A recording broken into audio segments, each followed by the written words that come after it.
Good morning and welcome back to the Online Darts Live League. I am Paul the Asset Nicholson and it is Group C starting on Thursday morning here in the UK. Champions Week has been very, very exciting so far. Yesterday it was only a head-to-head record that separated the top two in Group A. But we have a new group. We have some new players here. But we also have two players from Group A.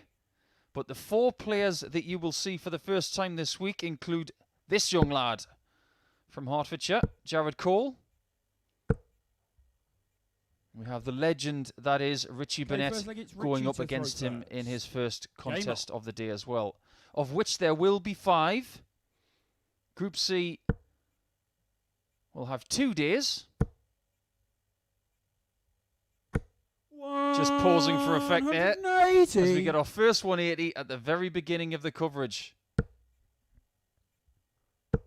5 games per player today, 5 games per player tomorrow at the same time. 6 players in the group. The top 2 from this group will join James Richardson in the Champions Week finals. Now yesterday we had quite the climax to Group A. 41. Martin Adams and Joe Davis are joining us this morning because they finished in 5th and 6th position in Group A. But as far as Sean McDonald and James Richardson are concerned, they could only be separated 100 by their head-to-head record over the course of the last 3 days. And James won that by 2 games to 1. Their points and leg difference 85. were identical Richie, after 15 matches played each. 161. So it went down to 1 single leg. 121. And that leg was won in the final match by James Richardson, where he lost 4-1 to Martin Adams. If he'd lost 4-0, 57. he would have been playing tonight. Richie, you require 40. But this is a hot start for Ritchie.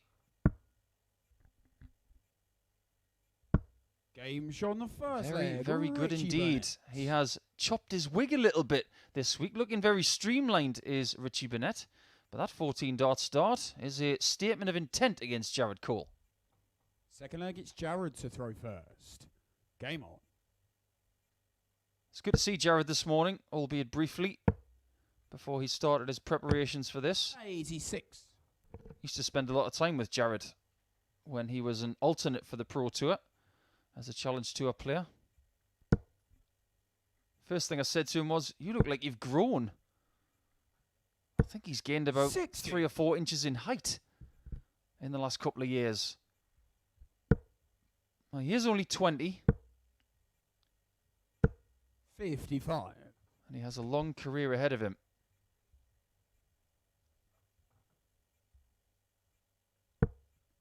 He's here because in week 2, he came 3rd. 85.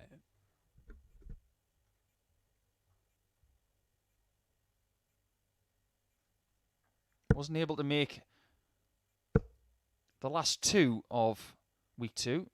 That's where Joe Davis and Colin Osborne were. 140. But he was able to beat Rob Collins in the third place playoff to make sure he was here for Champions Week. 140. He's got a tough test early here against Burnett, who came 3rd in week 4. 100. So he's had a little bit of a gap between the finish of last week and then returning to the Online Darts Live League. So a little bit of time to rest, 100. recuperate, practice at Jared, will. you require 120. He's back fresh and playing well. This is a tricky outshot now, but that's a beautiful dart from Jared. 100. He doesn't hang around. Richie, you require 116. This would be an early blow. Top left corner. Just didn't give it enough air. Can use treble 16 here to leave double 14. Doesn't have to go for the treble 20, but Richie's old school. 60. So it is 56 left in the Jared, end. you require 20. Game Double shot 10 second is leg. found by Jared Cole, and that's a 16-dart hold for him. So a little bit of backwards and forwards motion here from these two players, but it's good game so far, played at a very, very nice pace. Third leg, it's Ritchie to throw first. Game on. Other players on offer for today's action. We have Greg Ritchie here from Scotland. Scott Marsh returning from Kent. 100. And of course, Adams and Davis, who have moved from Group A. 140. The standard of Group A was quite fantastic, especially on Monday, where we had lots of ton plus averages. 100. The only two things really that we've missed this week are a 9-darter and a 170 checkout. There's every possibility we might get that either 84. in this group or potentially Group B, which starts tonight at 10 p.m.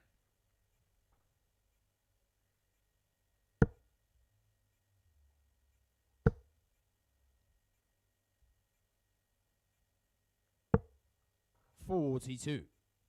Richie started very vibrantly, but he has taken his foot off the gas somewhat.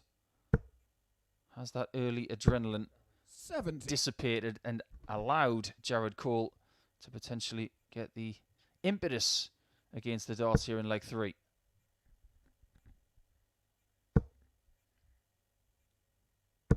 Games per player in this group, in contradiction to Group A, which had 15 games per player, so a somewhat truncated schedule.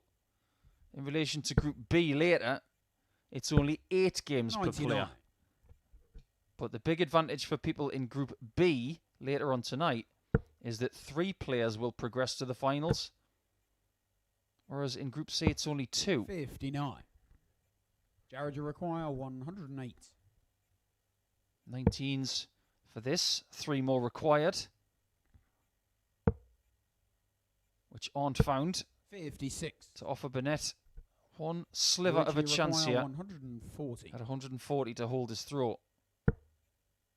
That's a great first dart. Pure second. 120. Devastated. You're going to get lots of Jared, face you require twisting 52. over the next couple of days at least with Ritchie. He gives absolutely everything.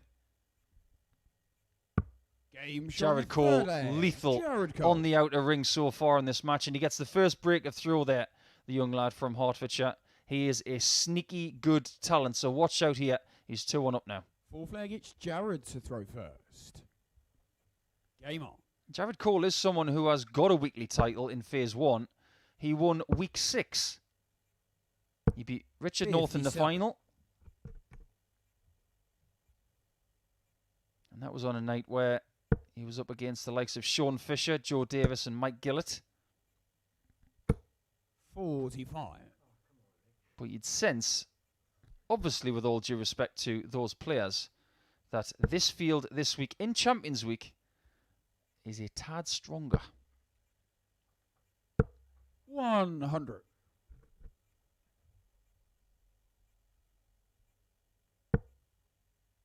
You may ask, what are they playing for this week? Because we do call it Champions Week. 59. Everybody has gone through 4 weeks of qualification. 1 week per player mostly, but some, in Richie's case, he's had a couple of cracks. 180. As Jared hits the front in leg number 4 with a maximum. His first of the contest. 134. I'll wait till Jared, the you next leg to require tell you about the prize 164. breakdown for Champions Week. Because we could have seen a 164 there. 64. Straightens it up to leave a ton, and Burnett is now firmly in a little bit of bother.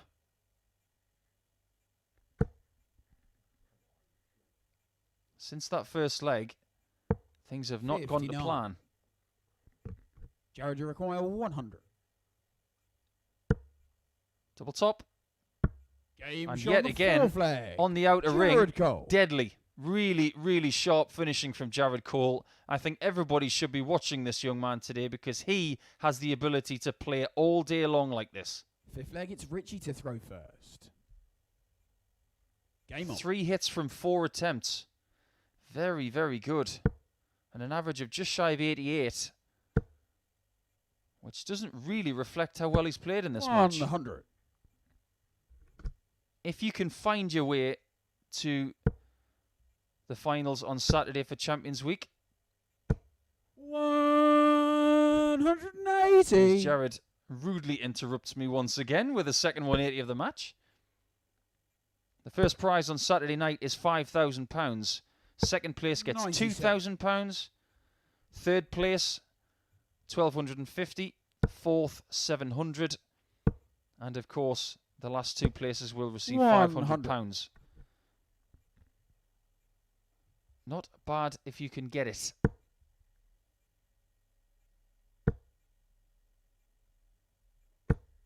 $60. Every player that is still in this is eyeing up that 5,000.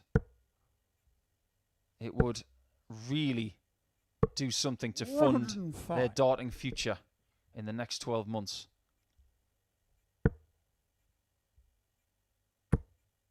Got to get down to 104 here, Richie. 100. Doesn't quite get there. Jared, you're requiring 160. So this is match point. Double 18. What a display from Jared Cole. Jared Cole. That was all about the finishing. The scoring was very impressive. You see that his average was elevated to 94 in the end. But I don't think that does him justice, because in that match, 80% on the checkouts. When he got there, he took it so quickly. And he's taken his first 2 points of the day really fast. Scott Marsh and Greg Ritchie will grace our second match. That will start in a couple of minutes' time.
Welcome back, and that was a bit of a good start from Jared Cole, wasn't it? A 4-1 victory in no time at all against Richie Burnett, so he takes an early lead in the table after his first match.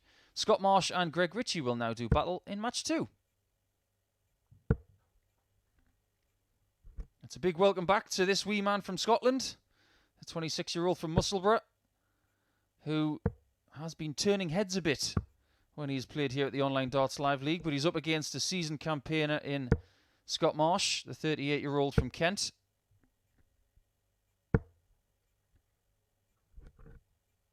Okay, first leg, it's Greg to throw first. Game on. Greg, I think this week has probably got more license to just come here and enjoy it more than anybody 95. else. Because in week 3, when he was involved in a very, very good finals night with the likes of Paul Hogan, Mike Warburton, Niall Cullerton, Jamie Clark and Conan Whitehead. 58. He muscled his way to the third place playoff with Niall Cullerton and lost.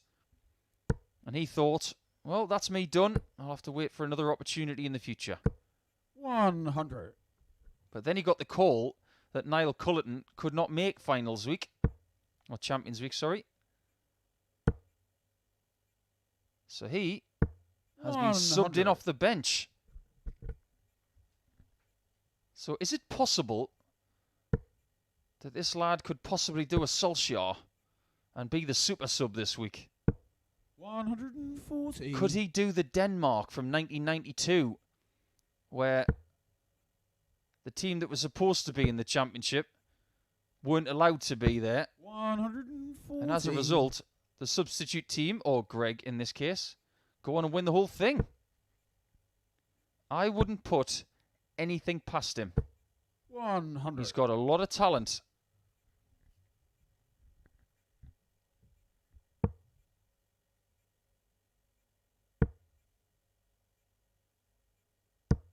$59. He has got the impetus in leg one Requires 66. on the throw. Just watch out. When he's confident, he takes these shots with his eyes closed. 46. And he will leave tops a lot. Scott, you require 144. No joy in the 144.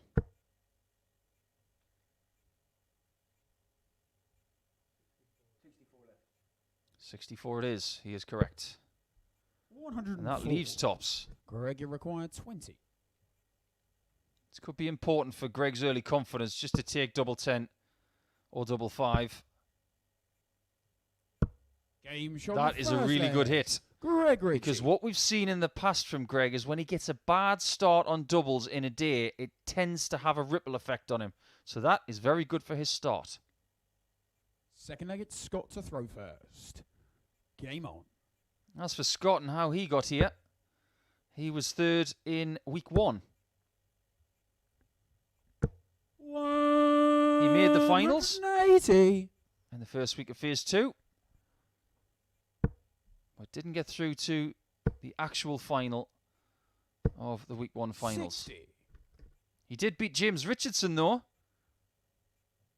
to make his way to Champions Week. Of course, James Richardson was given a bonus opportunity in week 4 to get through, which he has taken with both hands. 25.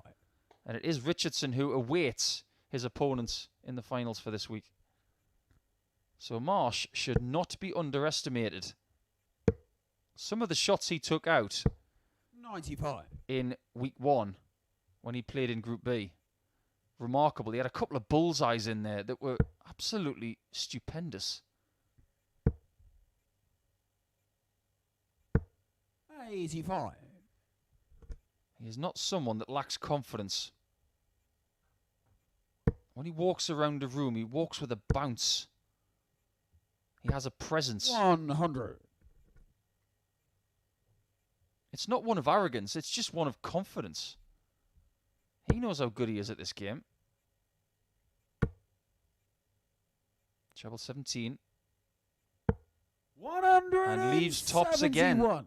But in this leg, a lot sooner.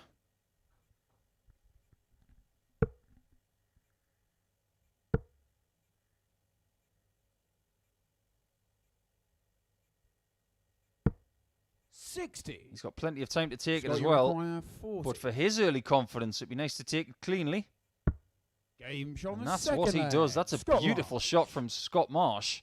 But you just saw that pursing of the lips there as he was strolling towards the board. I think he fancies this challenge. Everybody could have a thorn in their side with him today. Third leg, it's Greg to throw first. Game on. And don't forget about the fact that Scott Marsh himself, like Jared Cole, won a weekly title in phase 1. 96. So he has the capability of coming through very tough groups. You think about the finals that he won in week 1. 59. That group involved Martin Adams, similar to this, Jared Cole, similar to this, Aaron Monk and Jason Askew. 58. And another thing to bear in mind as well, albeit when he was playing from his garage last year, in the live league, he had a performance where he averaged 114. Now, whether that's at home, 140. in a studio, on a stage, if you can put in 114 average in a competitive environment, you can play at a very, very high level. 60.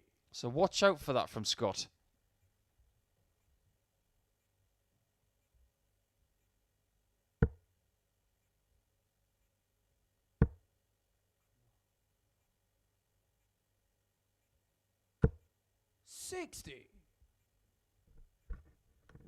As far as Phase 2 is concerned, which is the play over the last 4 or 5 weeks, 140. Greg Ritchie's win percentage is the least impressive of everybody. And you may think he's the weak link, but what you may not know, if you're just joining us for the first time this morning on the Online Darts YouTube channel, or indeed via the streaming services of your favourite bookmaker, is that Greg had a bit of a slump one week, but managed to come out of it really quickly. I'll get into that in a little bit more detail in the next leg. Doesn't like this position. 48. And I'm not sure that was the right plan to leave 99. Yes. It might not matter. Double top again. Game oh, shot that's on the good. Third leg. Scott Marsh. If you look at the 2 shots at double top that he has had, and of course don't forget that he left double top in the first leg without getting a shot, both of the hits were really, really central. Nowhere near the wire. Full flag, it's Scott to throw first. Game on. Yes, getting back to Greg Ritchie's win percentage. He has played 29 games in Phase 2 and only 97. won 10 for a win percentage of just under 35%. But there was a time where he was really struggling 134. when he was here in week 3. He lost a lot of matches, but then when he came into the Thursday and Friday, he really improved.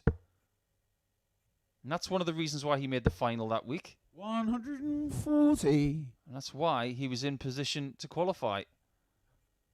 Yes, he's been fortunate to get the call, but when you get the call, you've got to take advantage. 180. And there you have his second 180 of the match. One for both players now. Just looking at Scott's statistics, he has played 12 matches in Phase 2 and won 8 of them for a win percentage of 67%. Now, looking at all of the players in this group, that is the second most 95. impressive win percentage. The only other player to have a better win percentage than Scott is Jared Cole, who has already won today.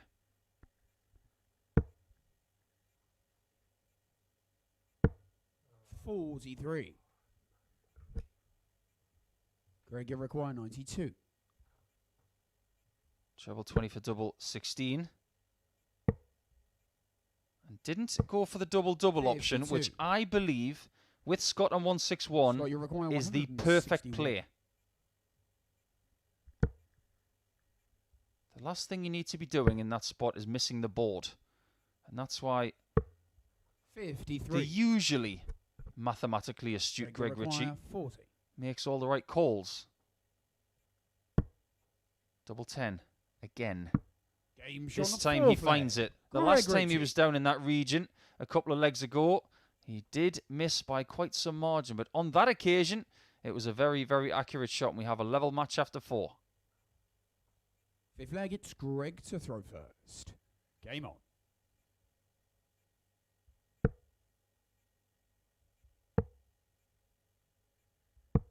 $57.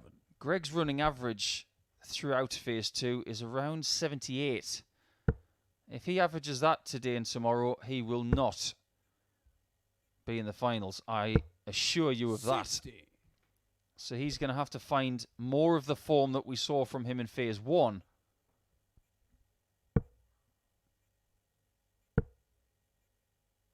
It may feel a little bit strange 26. for Greg to be here at the Online Darts Live League without Jamie Clark and Darren Beveridge. A lot of the times he's played here, he's had a pal in the practice room. 60. I know Jamie Clark said to me a few weeks ago that it felt strange for him playing in Group B with no other Scottish representation there. But he seemed to thrive when he was here on his own. 60. Is Greg going to do the same? But I'm sure Darren is at home watching on. He was watching yesterday.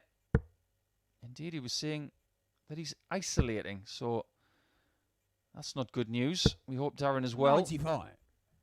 And we look forward to seeing him again in the future. A great talent.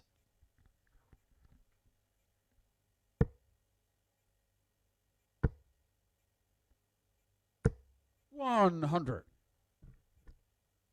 Talked a little bit about the coordination of players as well.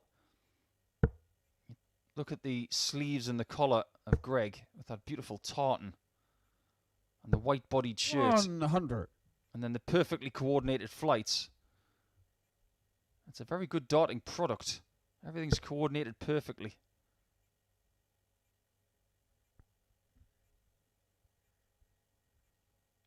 You don't see a great deal of white shirts in darts anymore. 100.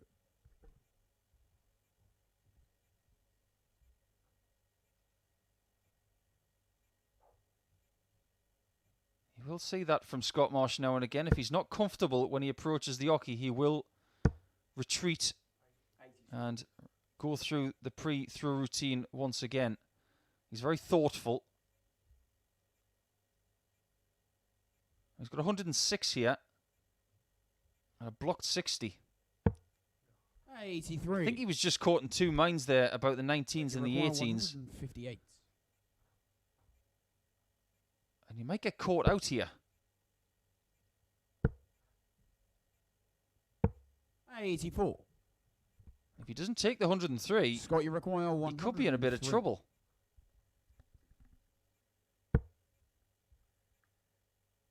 Should go 3 because double top has been on the end of a string so far. 83. But not right there. That is Greg, you his require first miss at a 74. double in this entire match. And it may just cost him leg 5. Double top for Greg. Game And shot he on the really flag. does love tops. Greg Ritchie. Just don't forget about when he was here in week 3 and when he started to regain his form when he hit the 120 with 3 double tops. Only needed the 1. He's 3-2 up. Sick flag, it's Scott to throw first. Game on. And as well as Scott Marsh has played in this match so far, 121. he's behind after 5. The stats right now are telling fibs. 92 average for Scott Marsh, 67% on doubles, 135. 83 average for Greg, 42% on doubles. So all of the stats lean towards Scott Marsh, but he's not winning the match. 140. But he is responding. Well, for anybody who is having a bit of a wager today on a match, a result, 100. anything at all really that you can find a market on with the Online Darts Live League, please do so responsibly. 18 and over only. BigGambleAware.org for more information. But if you backed Jared Cole for King of the Oche in match 1, that one is a winner. He won the match, he had the most 180s, and he had the biggest finish. That is what we call King of the Oche.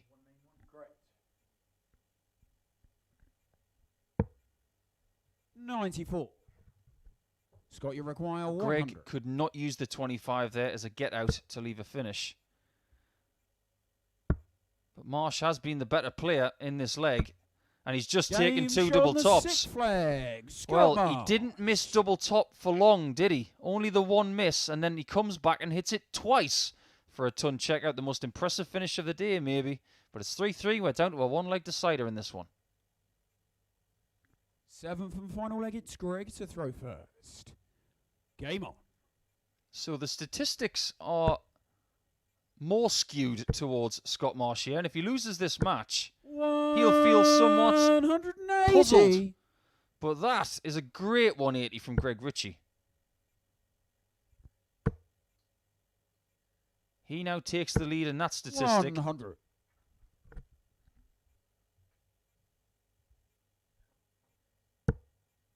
And he's in again. He has to switch. Oh, what a great leg. 136. 5 perfect darts. And Marsh needs a 1-2-5. And a prayer. 45. He didn't need that. But the pressure has been applied from this man.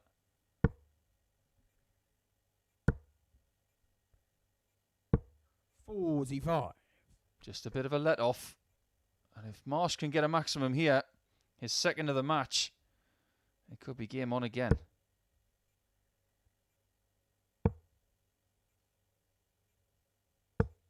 $58. Just hasn't found it Greg, you in this require 7th leg. 140. Greg Ritchie's got 6 minimum from this position. 100. Beautiful last start. What a position to be in. 258 in front. In a last leg decider to get your first 2 points of Champions Week. But there's the pressure. 180. Greg, you require 40. 2 180s each now in the match. But it's Ritchie on double 10. And he finds Game it. shot out the Wins match. by 4 legs to Greg 3 Ritchie. and saves his best leg for the very final leg of the match. A very impressive performance. And typically Greg Ritchie just very plucky from start to finish. You can see that his average did climb to 88. But the Marsh average of 96, that's not flattering. It's because he played very well on his own throw. So, going forward, we're going to see more of Martin Adams and Joe Davis. This will be their 4th battle of the week.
Welcome back, and it's match 3 just about to start. And when this one is done, everybody will have played their first game of the day.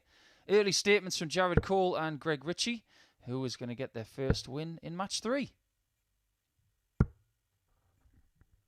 It's a very good morning to Martin Adams, who finished in 5th position in Group A. A somewhat harsh reality when you look at the way he's played over the last 3 days.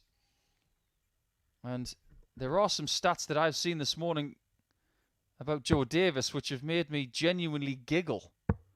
Because you think of some of the things he's done on Monday, Tuesday and Wednesday, and he still found himself at the bottom of the table. Okay, first leg, it's Martin to throw first. Game on. Now, one thing that Joe got right was that he beat Martin Adams more times than Martin beat him this week.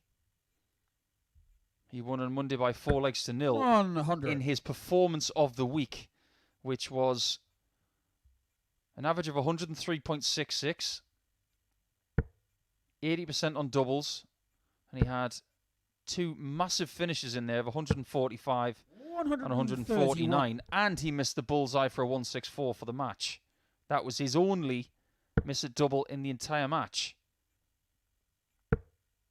He won a more arduous affair on Tuesday by 4-3, but then it was Martin's turn yesterday when he won 4-2.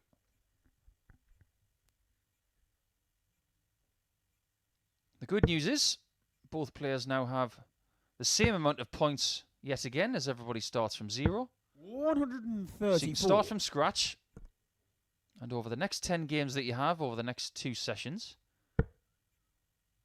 can hopefully build a platform to get to the top 2 in this 6-player group.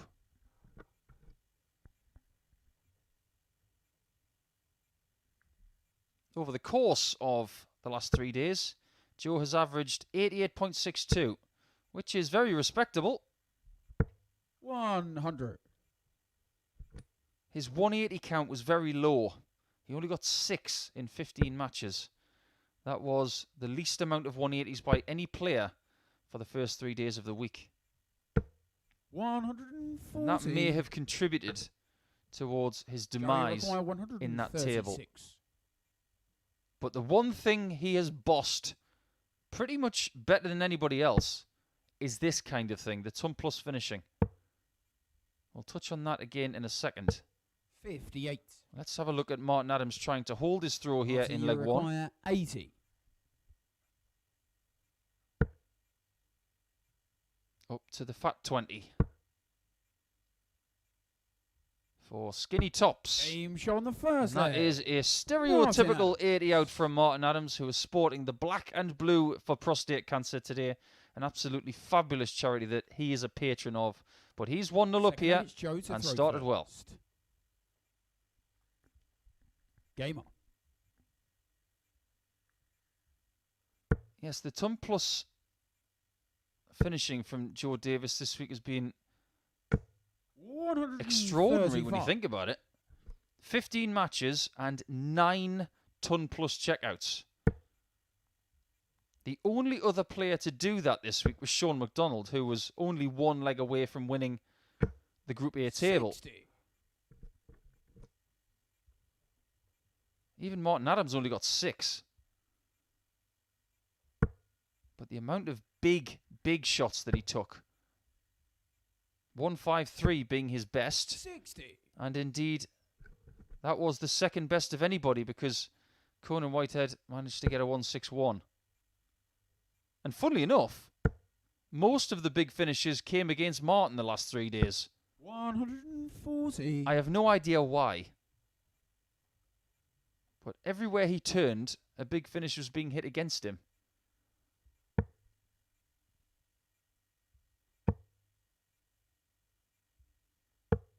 $57. Martin will recognise that if he wants to get himself into the finals here in Champions Week, that now is the time to act. He has had games stolen from him via high finishes of his opponents. 60. And he has let a few chances slip. But now that his points tally has been scrubbed and he's starting from scratch again, if he can come through this challenge over the next 2 days, 58. he has every capability of coming through and winning that £5,000 on Saturday night, which will be shown live on Sporty Stuff TV here in the UK and via the Online Darts YouTube channel worldwide. 140. So tell your friends to join us. It's going to be an exciting climax to the week. And don't, of course, forget that we have Group B tonight from 10 p.m. 140. Nice lead from Joe, Martin, you require but his throw is 101. under threat. 319s would have left double 12. 49. So this is where Joe, when he gets the chance, Joe, you require 51. has got to close it out. He's a very poised young man. He never rushes. He's very patient. Game shot on And the that second was leg. perfectly Joe done. Davis. A 17-dart hold for him, and that will give him early confidence. And I think of any player today, probably Joe Davis is glad that his points total is starting from scratch again. He started okay here. To throw first. Game on. I think if we do have Joe Davis in the finals, I might start a graphic on our coverage of how many sips of water he takes, because he is the king of the water sipping. It's definitely part of his routine. 1 or 2 sips of water before every single visit. It's a good thing. 58. What water does is it keeps your mental clarity alive. I myself was a big water drinker. I'd go through pints of it on stage. 140. These players that don't drink water on stage are doing themselves a disservice. The human body and the human mind need it when you're thinking so hard. And particularly when you're in a darts environment where you're sweating.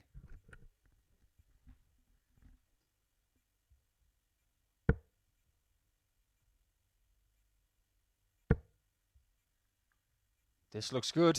It was bound to be 180. the first 180 of the match.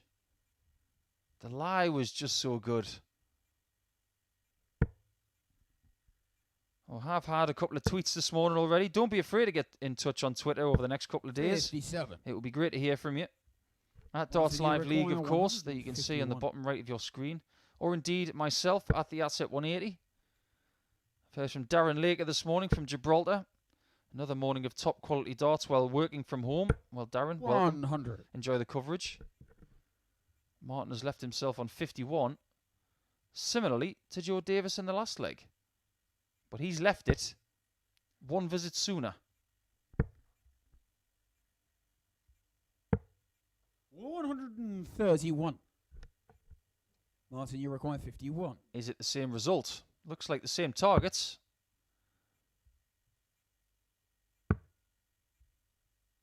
Just needs to find the angle. 19. Now, these kinds of finishes have been taken against Jerry Martin all require week. 155. It's an extremely difficult out. But make no mistake, Martin is holding his breath right now. Now he can exhale. 58. Martin, you So to require close out leg 32. 3, he needs double 16. Again, it's that awkward marker on the outside of the wire, but shot that on the is third a leg. pinpoint Martin shot. Adams. Maybe the angle that we have with our camera does not fully reflect how easy it is to see the bed, or indeed how difficult. But the fact of the matter is, I think he only had about a third of the bed to aim at there. Fourth leg, it's Joe to throw first. Game on. We've also had a tweet this morning from Darren Beveridge, who I mentioned in the last match. He'll have been cock a hoop that his friend Greg Ritchie got up by 4 legs to 3 against Scott Marsh in match 2. Good morning to you, Darren. He says he's doing well, isolating due to his child testing positive for coronavirus. We are all good. Nice to know you're thinking of me. Well, of course we are, Darren. We look forward to having the ice-cold beverage 59. back at some point. Stay well and enjoy the coverage, Darren. All the very best.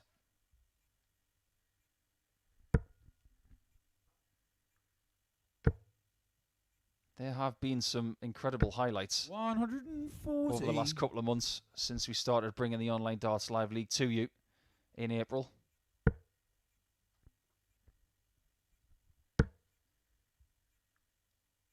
We've had 83. a weekly win for Martin. That was back in week 7 of Phase 1, where in the finals of that week, he defeated Joe Davis on the Saturday night. And indeed Scott Marsh. 131. And if he could have been here, Niall Cullerton as well. The joker in the pack in week 7 was Rhys Robinson, who came 3rd. He wasn't able to 44. book his place in Champions Week in last week's play. Joey require He came up short. 130.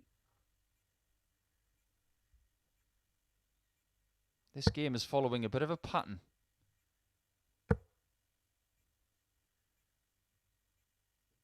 Correct. 90.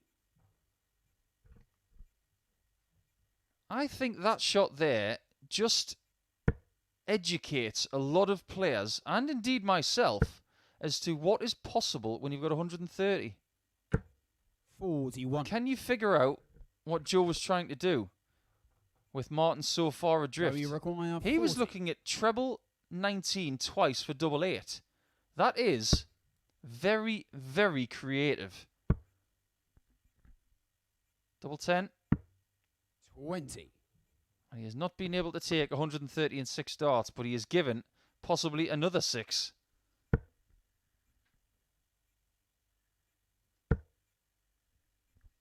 Bit of a strange leg, really. 140. But you wouldn't expect Joe to miss it Joey this time. require 20.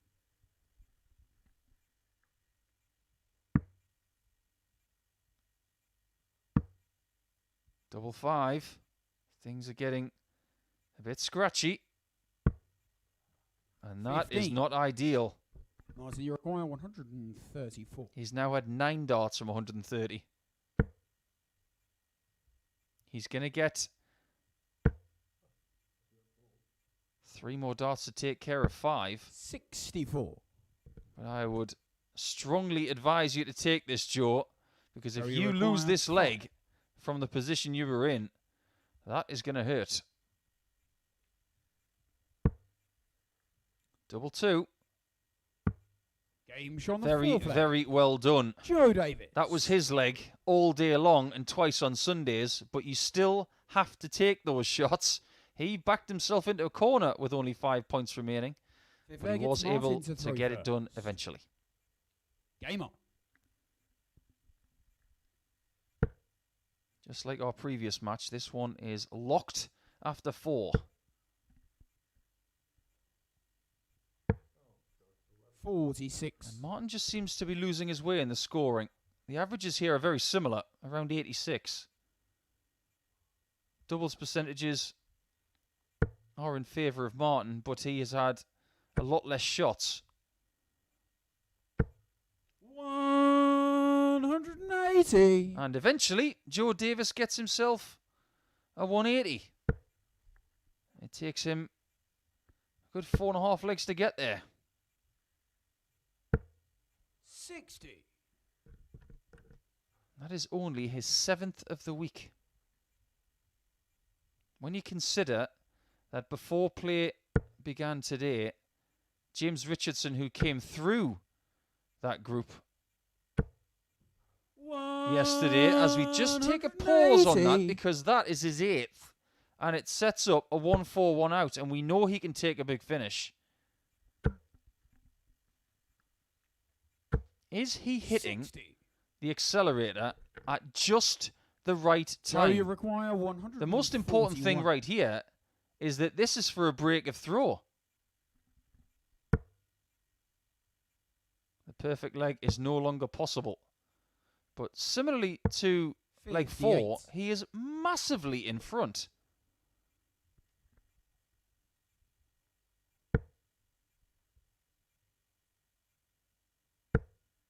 Yeah, thinking about James Richardson having the same amount of matches as Joe over Monday, Tuesday, Wednesday, he got 30 180s to Joe's 6.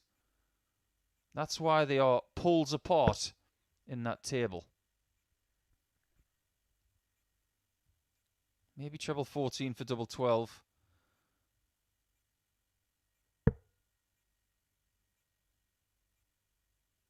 Oh, 17 now. 43. Tidies it up. That's all good. As long as you take 40 more points when you return.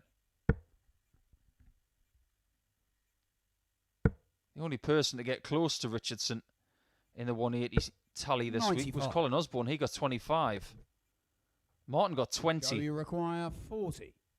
But the rest of them were a fair way adrift. Tops for Joe Davis. That bet is blocked. 20. A very, very difficult shot. Martin, you require with his darts quite flat in the board. The shot really was the left-hand side of the bed.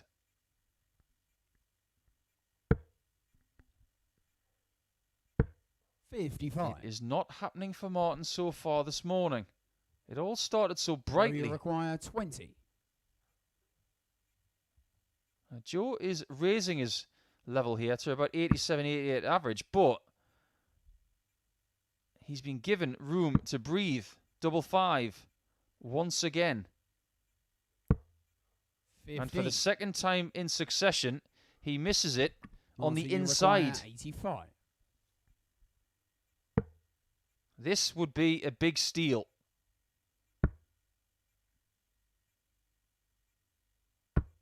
And Adams is now in front again. Martin Adams. He was in some sort of jeopardy to lose leg 4, Joe Davis. He managed to get over the line.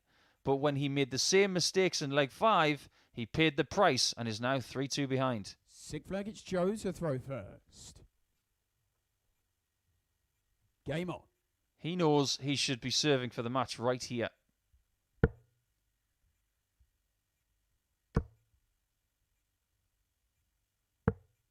$97.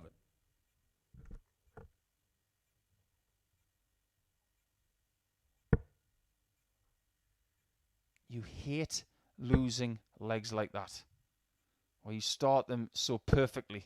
60. And then you fail to take the double. Will it linger on his mind? Or can he forget about it? 52. There's probably a lot of people out there thinking, because of the way that Joe played earlier in the week, that he has no chance of making it through this group. Well, I'm sure that's very unfair. 100. If you take Greg Ritchie, for instance, he had a bad Group A in week 3, then managed to get his way through Group C with some very, very good play. What Joe can't afford to do is hand legs off like that.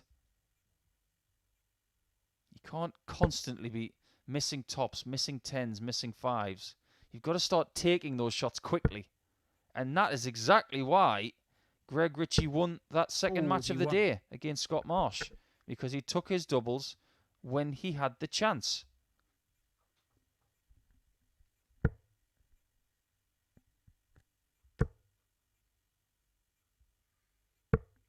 $100. He's first to the finish again. And for the third successive leg, Martin really has struggled on the treble 20.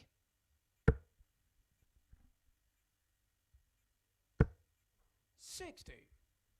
You can see the exasperation there from the legend. Joe, you require 112. He's only getting to the mid-200s after 12.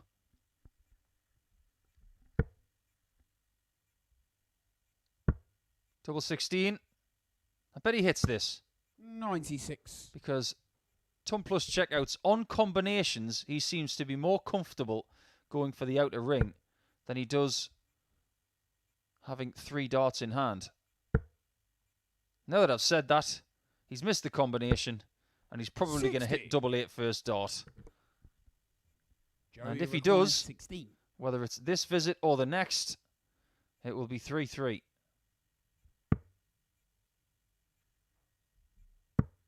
Game shot. It is on the sixth 3-3. leg. Joe And we are Davis. going to the wire in match 3, just the way we did in match 2. Intriguing stuff to see who finished, of course, in the bottom 2 from the last 3 days, can get the better Seventh and start. final leg, it's Martin to throw first. Game on. This is where experience tells. 140. A not full throttle start, but a very, very speedy one. Immediate pressure.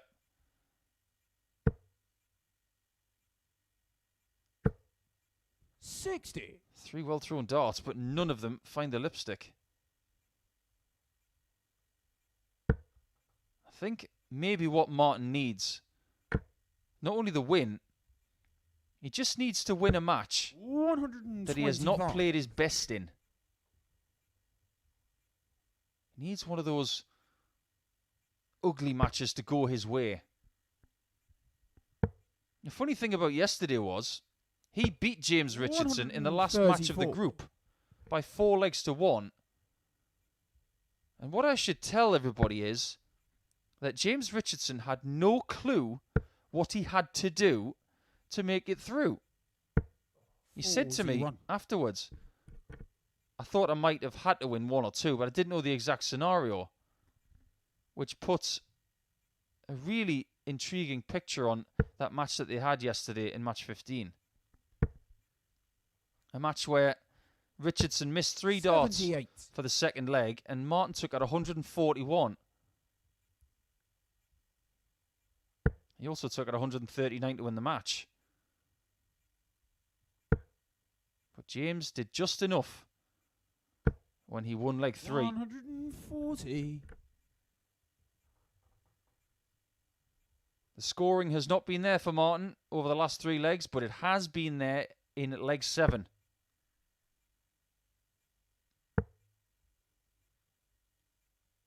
Got to go back to 20s here. 44. And it's 6 darts from here for Martin. So Joe I looks think like you're he's going to have a requiring bad start to his 55. day. Double top for his first 2 points. Game That shot is out a of match. beautiful way to finish Martin that one off. Adams. It's been a frustrating few days for Martin Adams. It also has been for Joe Davis. But that 14 darter will give him a little bit of confidence feeding into his next matches. You can see that the averages are fairly similar. The 50% on the checkouts, ultimately, that is what won Martin Adams those 2 points. As far as the next match is concerned, we'll say hello again to Greg Ritchie, and he's up against Jared Cole. So it's a battle of 2 winners from their first game.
now have one match completed for all of the players now, so they have to press on.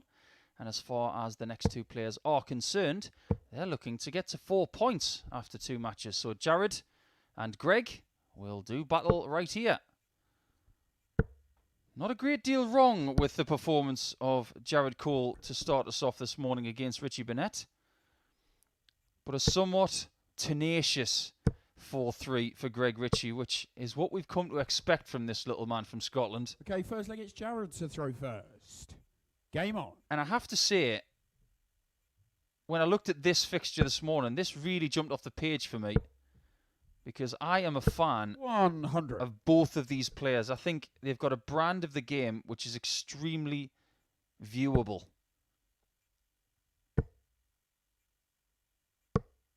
$88. It's pacey, it's creative. This is what you call 21st century darts. They're not just playing straight down the line at the treble 20 all the time. They're constantly switching. They're creative with the finishing. This is a very, very good game. 100.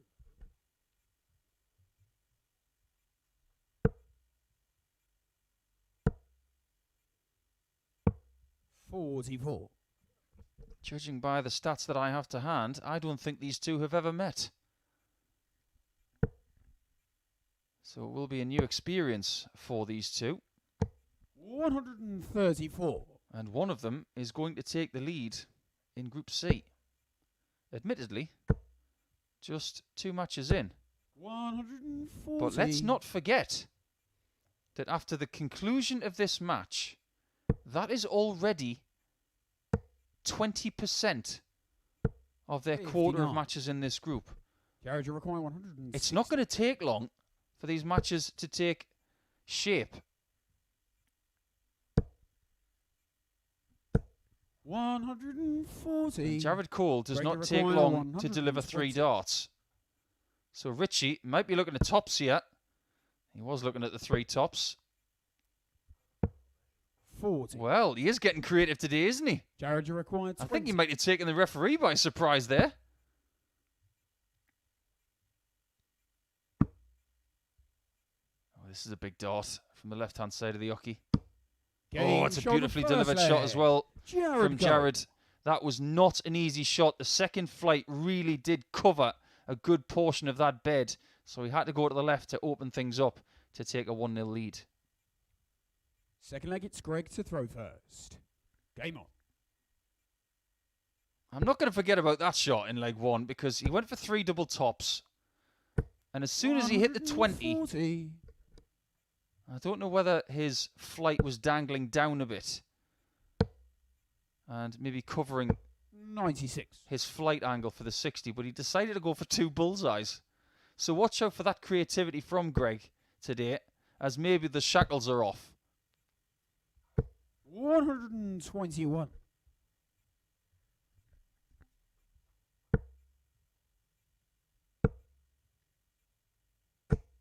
85.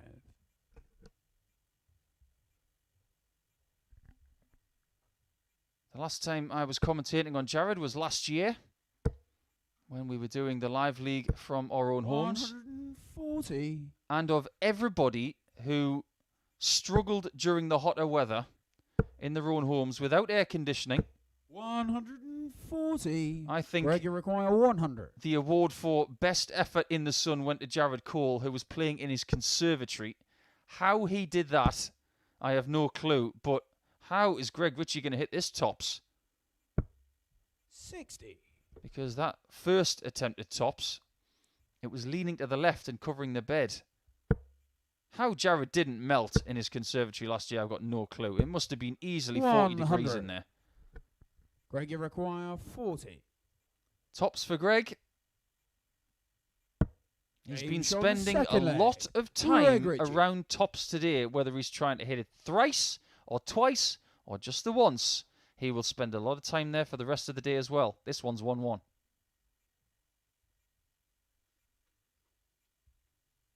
Third leg, it's Jared to throw first. Game on.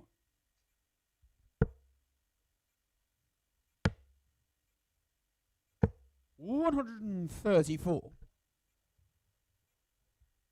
Now, as far as Jared's performance in getting to this stage, I think he should feel 98. quietly confident with the way he's played in Phase 2.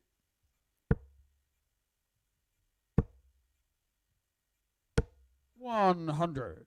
Played 20 matches and won 15. So he has a win percentage of 75% to date. That is very, very good. And indeed, 59. of all of these players, nobody can touch that win percentage. He is possibly the statistical favourite for this group. 135. And based on the way he's playing this morning, I don't think we can argue with that. A very capable young talent who has, for his age of 20, a lot of experience. Well, he hates the light, but he has to go for the 60. 60. He'll be back for 72. He's played Development Tour. He's played JDC. He's played Challenge Tour. He's played 54. PDC Pro Darts with some of the best players in the world. 72. Double 12. Game shot on the That third is leg. 72 in Jared 2. Cole. And it is a 2-1 lead. And let's not forget that Jared Cole is a very good player at Online Darts Live League as well. He's played all 5. He has had so much experience, and right now he's got the lead. Fourth leg, it's Greg to throw first. Game on. And he's got it, averaging 97. In his first game, he averaged 94. 93. So is today going to be one of those days where Jared is just too good for everybody? If he starts finding that treble 20 with this kind of regularity, 180. he will be the best player in this bunch.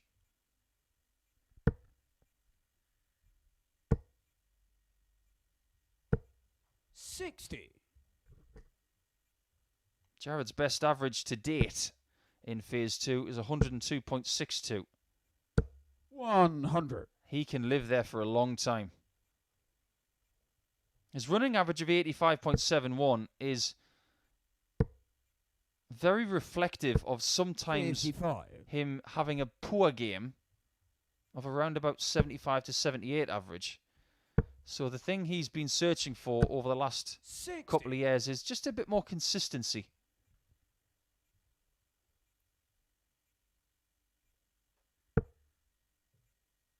If we take into consideration Phase 1 as well, 60. his win percentage Jared is a Cole, little lower. It's 61. around about 63%.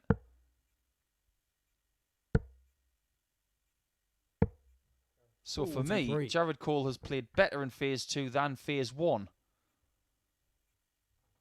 I'd have to say that maybe Greg played better in Phase 1 than Phase 2. So the other way around. 83. That's a bad deflection. Jared He was looking for Cole, another 180. 57 to leave himself at 100. And he's in trouble here because Cole's on tops. 98. Greg, you require 150.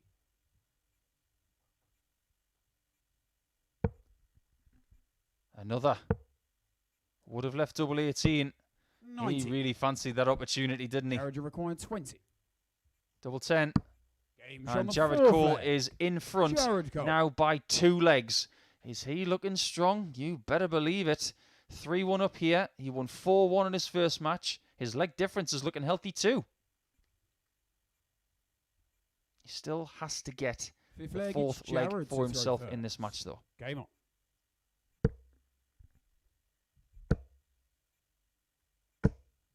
$140. Greg averaging 87 here. Not that far away from where he averaged in his first match. 100. But he's not been able to live with Jared's performance in the mid-90s average-wise. And yet again, it's 96. excellent on the doubles from Cole. 50% here, 80% in his first match. And if he does have consistency today, 57. everybody else has got problems. Jared's next match is against Joe Davis, who's had a poor 95. start to proceedings today. And then he'll have a big break until match 11 where he plays Scott Marsh. And he will finish his campaign today against Martin Adams in match 15. 96. The final match of Jared, our Thursday Group 170. C session. We're still waiting for our first 170 checkout of the week. 58. I'll be amazed if we don't get one.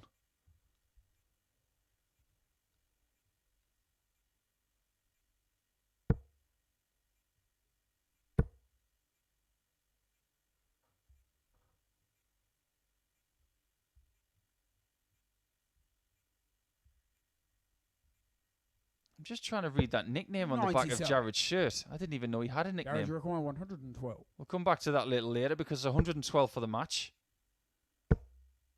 Double 16. 80. He almost took it. Greg, you require 151. That would have been it. 4-1 for the second time today. 94 left. And for the second leg in succession, 95. he fails to get the second treble on the big out. 32. Double 16. Game, And that shot is down the match. 4 points Jared Cole. and 2 4-1 wins for Jared Cole.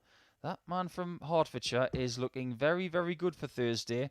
Yet again, his average is in the mid-90s. Yet again, his doubling was very, very good. So everybody will have to watch out for him. Greg Ritchie will have to look at that and say, I think he was just better than me on that occasion.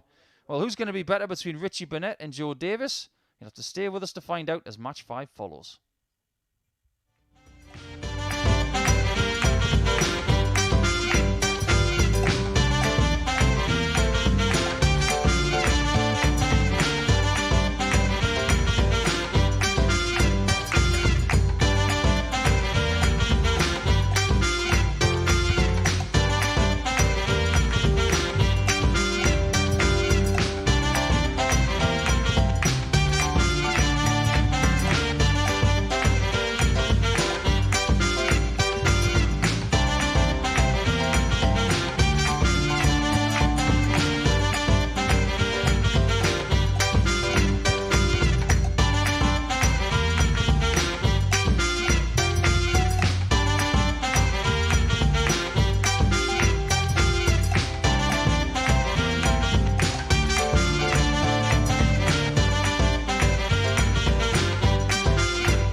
Contrast to our last match where 2 winners from a previous game met.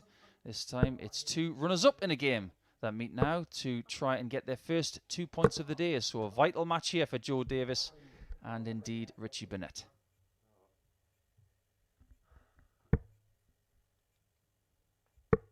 Two players who have shared the hockey quite a few times here at the Online Darts Live League. A somewhat interesting performance for Ritchie in match 1, where he started with a 14 darter and everything seemed rosy, but then it was a lot of frustration after that as he lost the next 4 legs.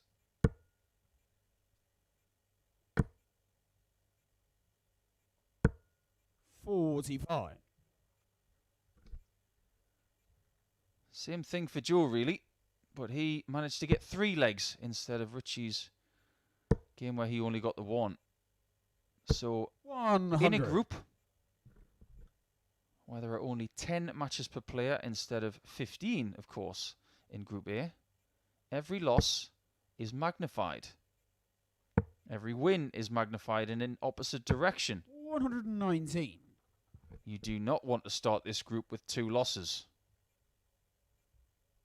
That is something that Scott Marsh will possibly face against Martin Adams in match 6, which follows after this. 140. I mentioned that these guys had met a few times. This is now their 6th meeting this year. 140. And Richie Burnett is the king in this fixture. He is 4-1 up on Joe. Only losing one time on the 24th of March. 180. But this is another strong start from the Prince of Wales. The one time he did lose to Joe Davis, Joe averaged 102, took it 170 in the match. 140. It was just a blistering display. The rest Richie of the time, require 81. Richie has kept it fairly simple. Bullseye for the first leg. 34. Line was good, length was not. Joe, you require 57.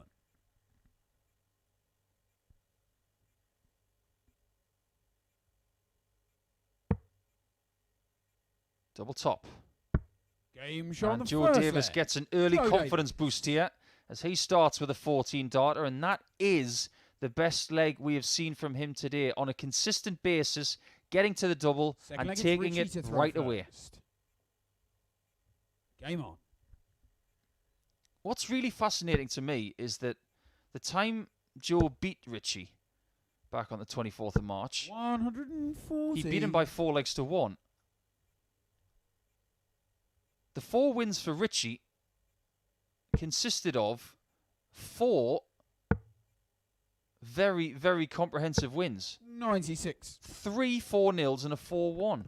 So every time these guys play, it's with a 3 or 4 leg cushion. 60. I'm sure that because I've mentioned that this game will not follow that trend.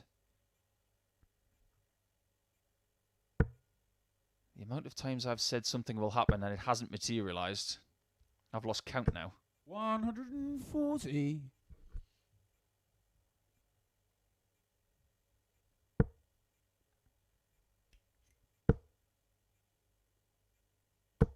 $140. This time Davis has surely got to go 19s. You're thinking 1-3-3 here to leave 1-3-2. Has he got enough room? 95. Well, at least he left the 170. Richie require 161. We've had one of these this week, but we're not going to get a second just yet. 45. And he doesn't like that. And when he doesn't like something, Joe, he you is require going to show you. 170. A walking, darting box office is Richie Burnett. That's why he's got so many fans around the world who are probably tuning in 57. today via YouTube and indeed the streaming services of your Richie require chosen bookmaker. 116.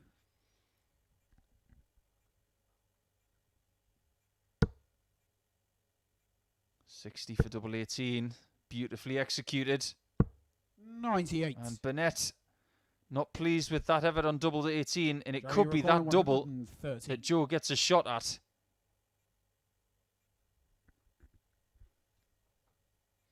If he gets the 60, it won't be. It will be a 13. Oh, he has gone for 17 double 18. 77. That was a great try. You saw the wire just cascade inwards there. Richie require 18. Just the mark of how close that point was to punctuating the red bit. Game Double shot on the 9, second right leg. in the middle, and Richie Richie Burnett is indeed level at 1-1, but not without a mighty scare there.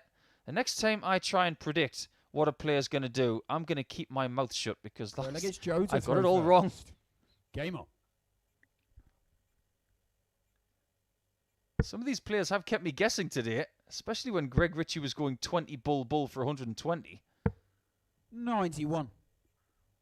Especially Joe in his previous match when on 130 he tried to go 2 treble 19s and double 8. 100. So far, both players playing very, very well. But historically, in their head-to-head battle, 44. someone will kick on from here and win the rest of the match. All of the legs from here. Or is this going to be the first time they've had a close match?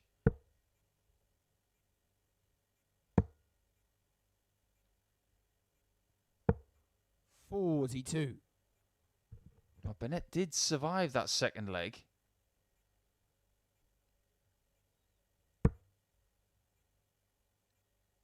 Is he about to have a bit of a sticky patch? 58. The way he did in the middle portion of his game with Jared Cole, who has taken all the impetus this morning. 100.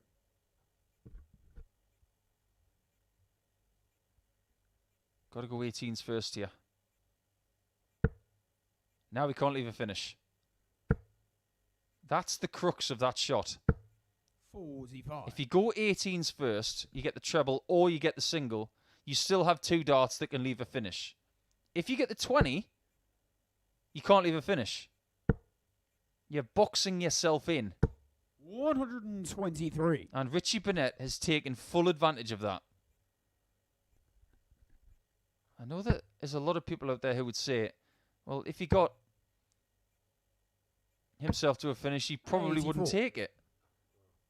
Here's the thing. We Richie have requiring seen 136. huge conversions from the 300 range in 6 darts this week. Joe himself has taken 309 in 6.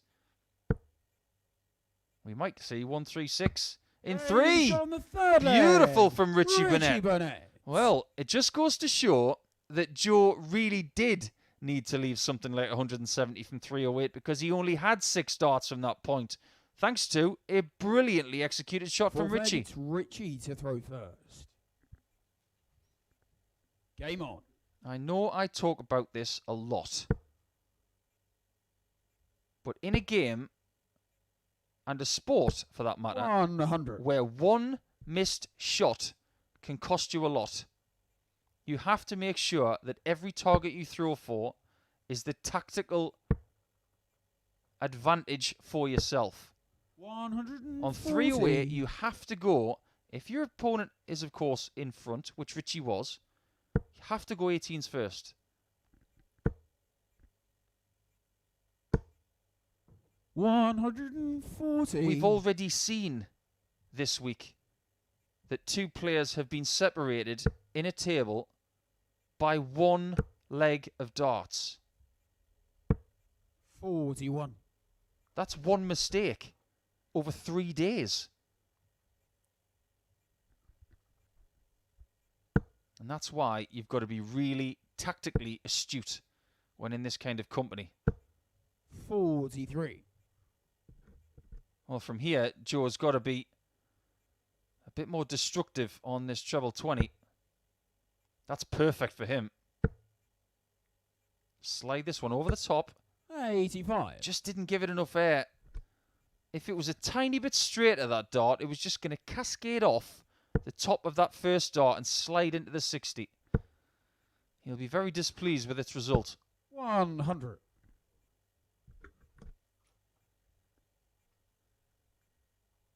Is it going to be Richie Burnett taking full advantage of winning leg 3?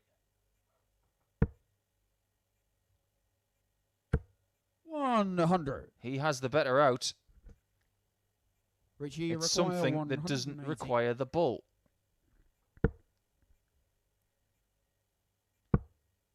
For a second consecutive ton plus out. 78. Just gave it a bit too much. Joe, you require 135. Well, this is very doable. His ideal 25 is just below the bullseye. Or you can get the bull first. If he'd have hit that treble 19, and he's got 2 bullseyes. Brilliant shot from Joe Davis. Ritchie If he'd have got the requires treble 40. 19, I think he's hitting that. Because double 14 has been good to him this week. Double 10. 20. He has got every right to feel very, very miserable requires after that 60. because the two efforts at tops were poles apart. Game shot And that full is flag. a bit of robbery Joe right there. Davis. You can see the expression of Burnett because that leg was all his. He had 4 darts at a double to win that leg. Wasn't able to find any one of them. And it's now 2-2 instead of 3-1. First. Game on.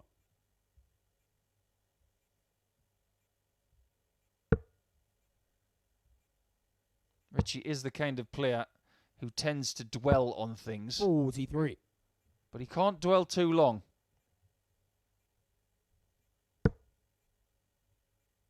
What's encouraging for Davis 100. is that his doubles percentage is very healthy. 2 hits from 3 shots, 67%.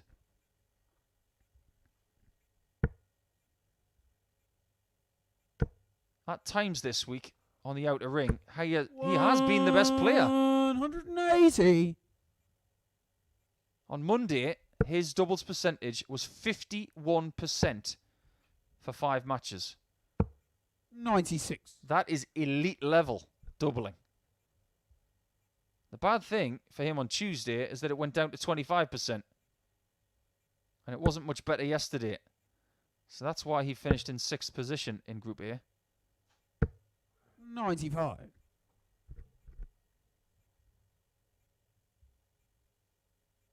As to whether I think Joe can get through this group,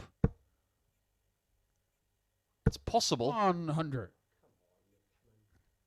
But if I was going to stick my neck out right now, I'd probably say Jared Cole, and I would have said Jared Cole this morning, and possibly Wolfie. But there are players in this group 44. who have a knack of finding a way, and I'm talking about Scott Marsh.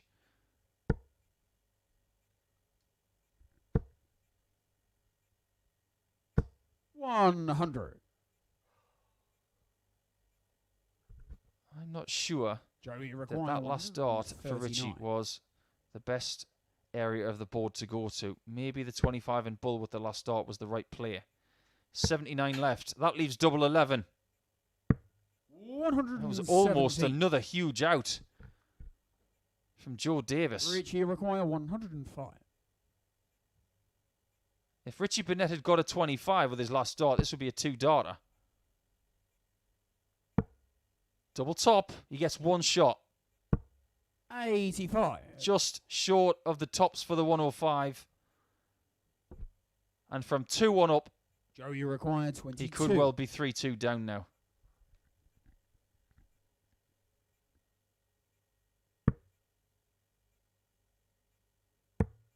Oh, he's busted. No score. And that is about as much emotion Richie as we've require seen 20. from the poker-faced Joe Davis all week. That really has annoyed him. This will annoy him even more. Game shot on the 5th leg. And it will, because Richie Richie Burnett has rediscovered the lead at 3 legs to 2. It's not the best game that we've seen so far today, but I tell you what, Richie Burnett is nowhere safe at 3-2 up First. unless he finds some brilliance right Game here on. on the throat. The statistics do tell us that he's the best player in this match. 140. But all week long, stats have lied. It's about getting the chance and executing it as soon as possible. And Davis, who was still chuntering to himself before that first start of the leg, 60. maybe taking one of the solar plexus right now.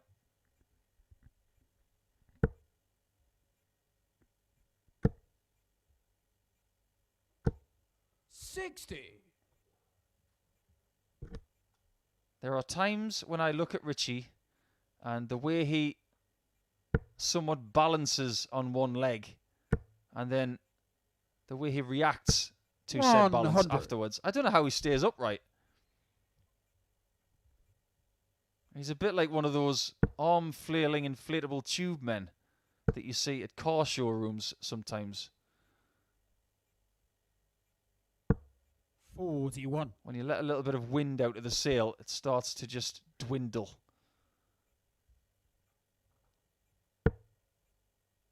There are opponents in my career that have been very difficult to play against.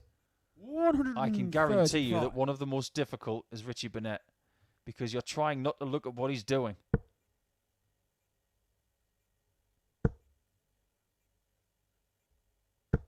$100. That's a great ton. First to a finish, so he will have a chance to win the match, albeit a very big chance. And by big, I mean big outshot. 138. Good pressure applied.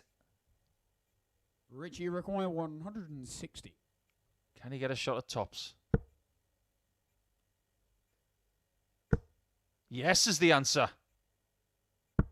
And he has the answer. Beautifully done from Richie Burnett. That's the second biggest checkout we've had all week long.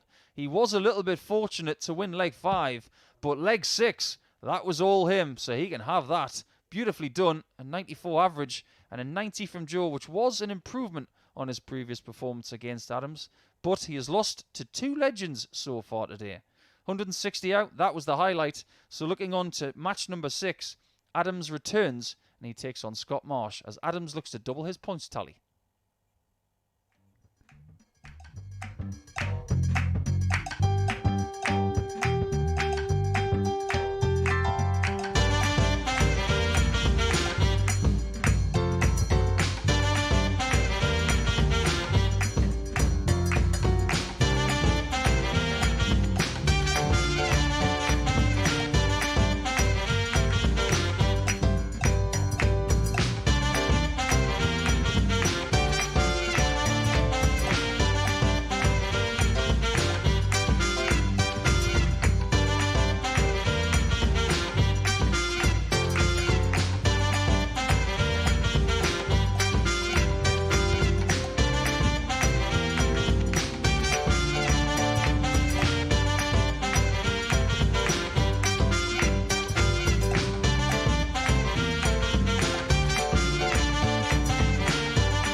Adams will now take on Scott Marsh in match number 6, which will signal the end of 2 matches for each player. And at that point, we will take a little look at the table and how things have gone today so far. Marsh, the 38-year-old from Orpington, not that far from central London on the train. A bit of a commuter belt for the city against Martin, a little bit further from London in Cambridgeshire, a little bit north of the city. But he's looking to find his 4th point of the day. Game on. Scott Marsh's mission here is to not go the way of Joe Davis. 2 losses from 2 games. 82. But Adams was plucky in his first win against Joe, winning by 4 legs to 3, but I think he would admit that improvements have to be found in this second match. Scott lost against Greg Ritchie in his first game, averaging 96.63 with 75% on his doubles. His opponent's average was less, his doubles percentage was less, his biggest checkout was less, 60. But his opponent won the match. And that was pretty much to do with the fact that Greg had the throw. Scott has the throw in this match. And if he averages 96 again, that might be enough. But then it will depend on what Martin can deliver himself. 100. We did see Scott Marsh qualify for a European Tour event last year. He played in Riesa. He played the first match of the tournament. 60. Wasn't able to get the win. A long way to go for a European Tour match. But right now, what we would give for a European Tour event. And he got there because of the qualifier that is held for non-tour card holders in Europe. So he travelled a long way for that qualifier, which I believe took place 80. in Sindelfingen in Germany. Scott, he went over to East Germany to play in the event. Good commitment from Scott Marsh, who, like some players in their career, might be looking to play his best steel tip stuff in his 40s. That was definitely the case for Martin, I believe. Or possibly, you could say, he's played his best darts in his 50s. Scott, you require 100. Because he was 50 when he won his world title, wasn't he? 2 double tops. He's looking north. 60. Wasn't north enough. Martin, you require 93.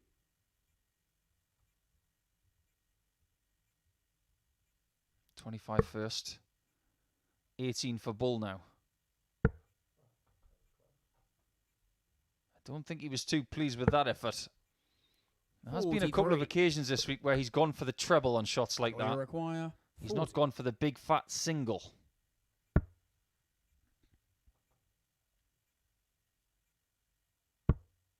Double 10 for Marsh. Has to rejig his stance to the middle. 20. That didn't look too convincing to me. Martin, you require 50. Oh, somebody's looking. Look at that facial expression from Adams. Well, sometimes when you get a bit of luck, you got to take it. Adams. Did you see what Martin Adams did when he delivered that single 18? It was a bit like this. Because that almost bust the shot by hitting the treble. Second leg, it's Martin to throw first. Game on. Interesting that he didn't step back and recalibrate after that almost second bad dart at the single 18 in 2 darts, because he missed it with the previous visit. But maybe today's going to be different to the last 3 days. He's not been given the rub of the green, Martin Adams. 140. He's had opponents taking shots from everywhere. He's had near misses all the time. And he's had a bit of fortune so far this morning. So maybe this different group is going to play into Martin's hands. 22. But then again, maybe not. We don't have enough information to go on yet.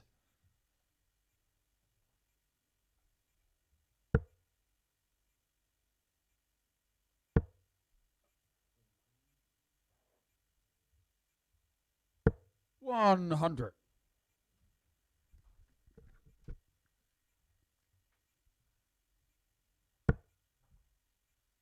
Another thing that is positive for Wolfie in this match is his head-to-head record with Scott Marsh. They've played each other in March and twice in May. Every single time they've played, Martin has won. So he's 3-0 up. And he's going to get 2 more matches with Scott this week. 139. He'll be hoping to bank 4 points against him over the next 48 hours.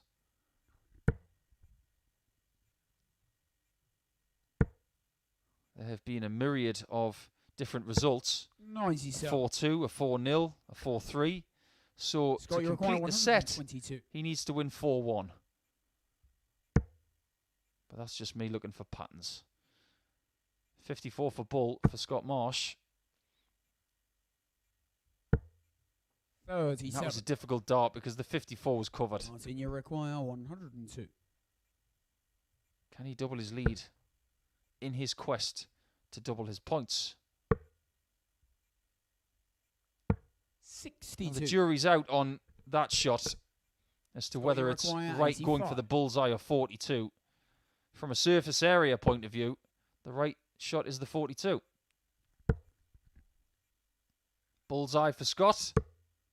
36. And whenever a soft tip specialist like Scott 40. Marsh misses the 25 in bull, that's a huge miss. Double 10.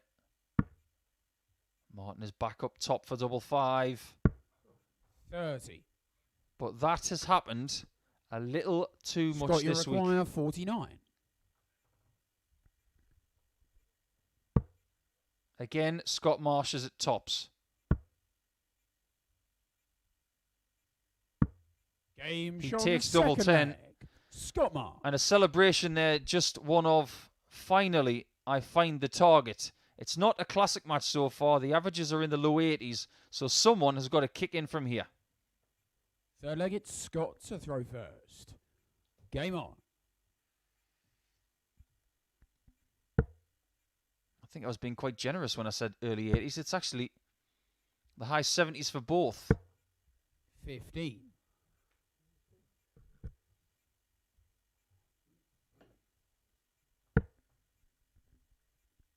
Or whatever you're doing this weekend, or indeed for your Thursday. 41. You can catch all of the Online Darts Live League via the Online Darts YouTube channel on your smart device, so you can take us wherever you go.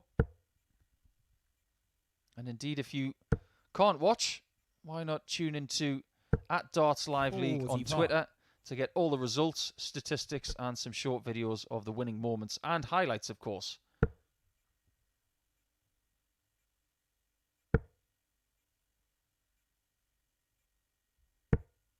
81. Make no mistake, Martin Adams is not even contemplating the fact that he's not going to be in the finals come Saturday night. But he's going to have to work really, really hard over the next 9 matches 140. to get enough points to get through this group. He doesn't have another out. Neither does Scott. If you don't get through this group, you're not going to be playing in the finals. This is urgent stuff. When you've been part of Group A on Monday, Tuesday, Wednesday, there's a portion of your mind saying, okay, if I don't get through this group, at least I've got Group B or C to fall back on. When you're playing on Thursday and Friday, you don't have that luxury. You either play well in the group or you're gone.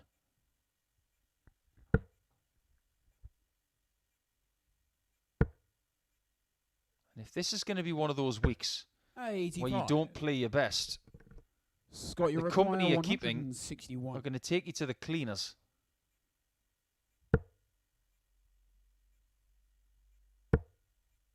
$81 left.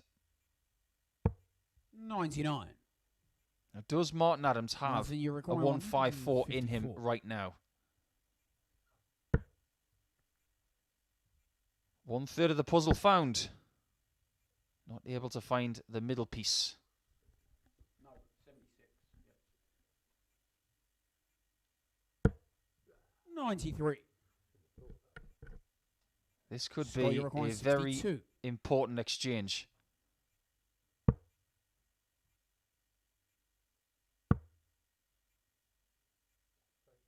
Correct. I think he was going for a single 8 there to leave double top. Somewhat fortunately, he's left double 16. He's a lucky boy, and there are portions of the dartboard that can really get you out of jail. When you're on 48, 8 or 16, when you're on something that needs a 10 or a 6, they're next to each other as well. Fourth leg, it's Martin to throw first. But that pause Game after on. dart 2 told me that he was trying to lead double top, and that smile at the back of the room tells the story. I got a little bit lucky there. But at the same time, 58. what you did next was right, Scott. You hit the double that was left.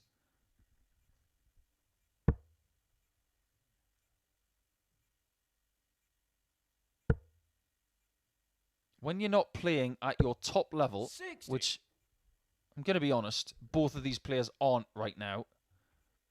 If you're on something like 46, go for a 10 or a 6. Because it makes 95. what you're going for a lot bigger. And I'm not just talking about the singles either. Because if you've got 46 and you slip into the treble 6, you're going to be leaving double 14. Even if you hit the treble 10, you're going to leave double 8. So that portion of the board is massive if you're feeling a bit nervy. On 48, like Scott has just had, the right shot is, of course, the 8 or the 16. 125. The only segment around there that you need to avoid is, of course, the treble 16, which would bust the shot.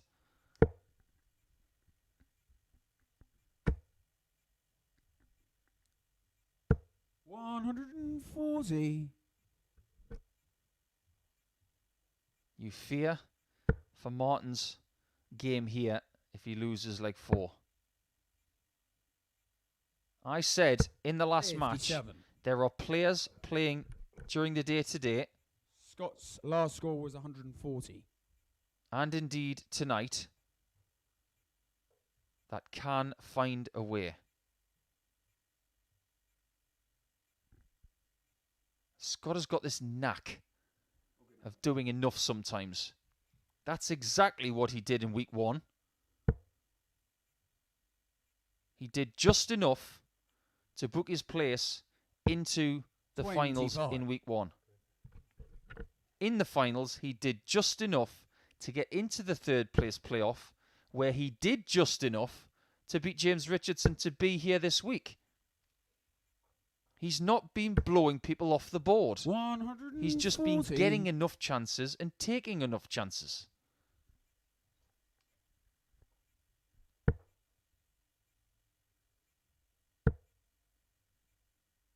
Is he going to leave double 18? 100. There's your answer. And you require Martin has left double 13 on purpose. Now the double 4 is obscured a little bit, Game but shot not on full enough. Flag.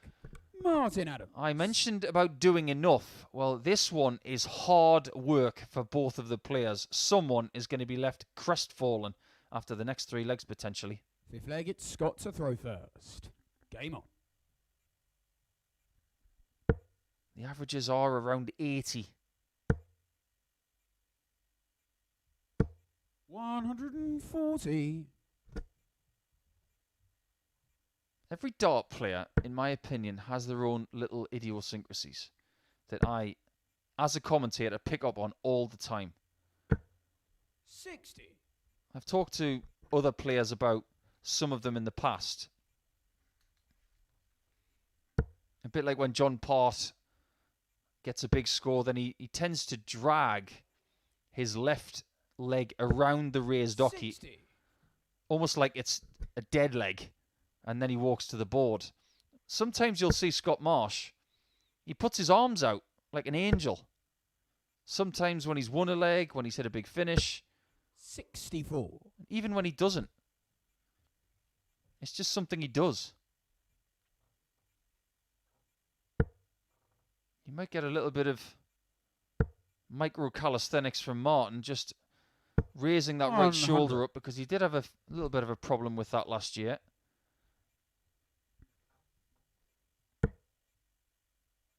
Needs to stay there.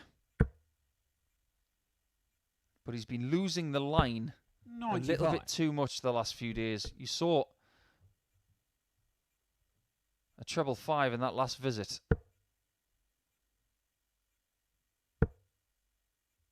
Yes. That's got him to 282, but the 131. destiny of this leg is firmly in the hands of Scott Marsh.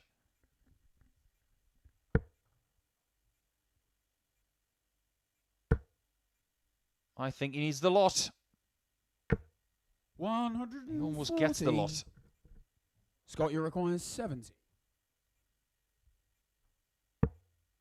Single 20 for tops. It's a nice guide. 30. That was not far away. Martin, you require 142. That bent the wire. Is it going to take something like this for Martin to break the deadlock? Again, he strays into the 5. 45. So Marsh Scott, you is require getting his 40. best opportunity to beat Martin Adams here.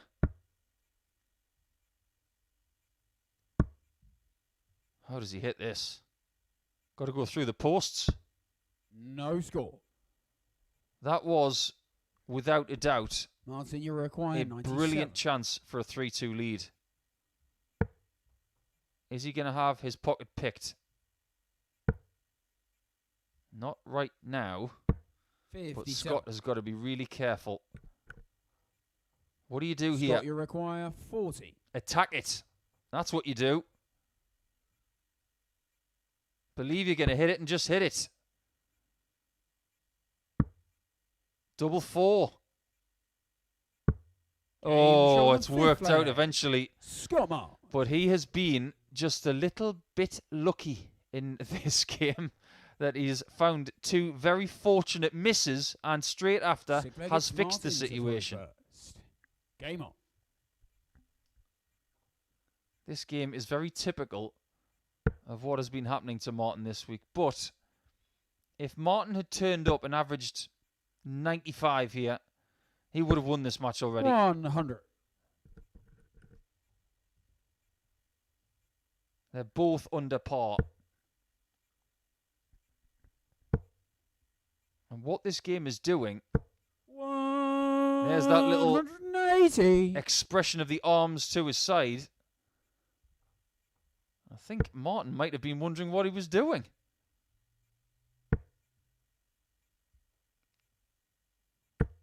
62. What this match is doing is proving how well Jared Cole is playing today.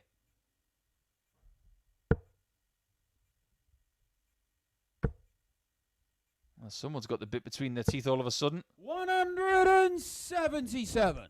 He's giving it big licks, isn't he? And he's trying to finish with a 9. There's a bit more bounce in the step now for Scott Marsh, isn't there? This game has gotten away from Martin. 41. And he will have plenty to think about going into a match with Greg Ritchie in match 8. That's not that far away, and he misses the treble 20 to leave 84, which would have been for a 9-darter. 88. That'll do. 16 for tops when he comes back.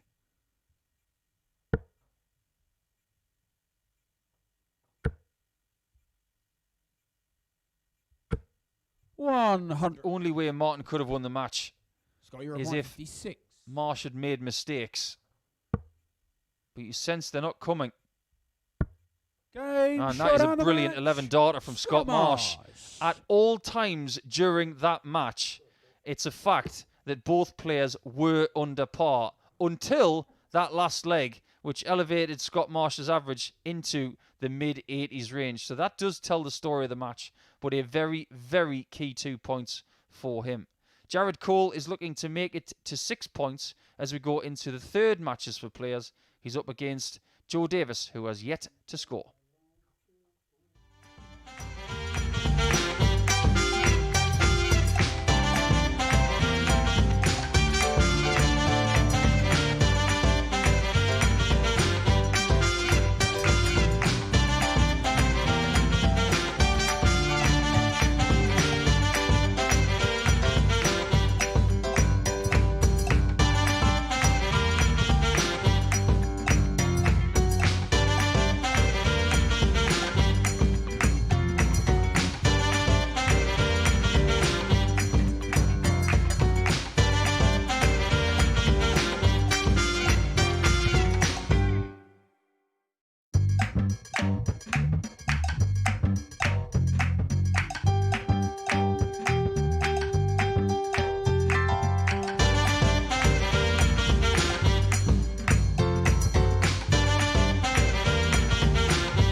difference between these two next players in their league position. We'll check on their position in that table in just a sec. But Jared Cole is back potentially for his third win of the day against Joe Davis.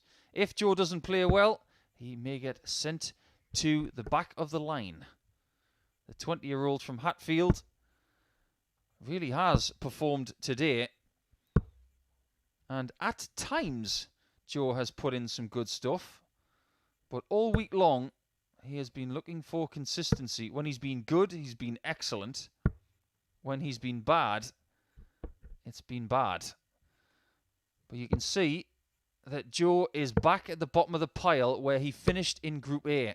Jared, at the top, is the king of the hockey. Everybody in between has got one win.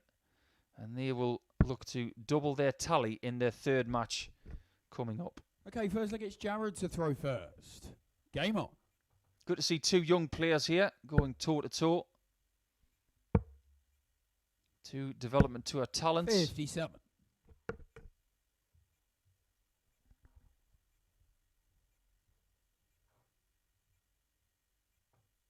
Joe, of course, who was runner-up in the World Youth Championship. To Bradley Brooks a matter of months ago. 45. In a very tight final. Something like that could be the destiny of Jared Cole. 56. Looking to possibly follow in the footsteps of Bradley Brooks, Luke Humphreys, Dimitri Vandenberg, James Hubbard, Aaron Monk, and others like Max Hopp, Corey 96. Cadby.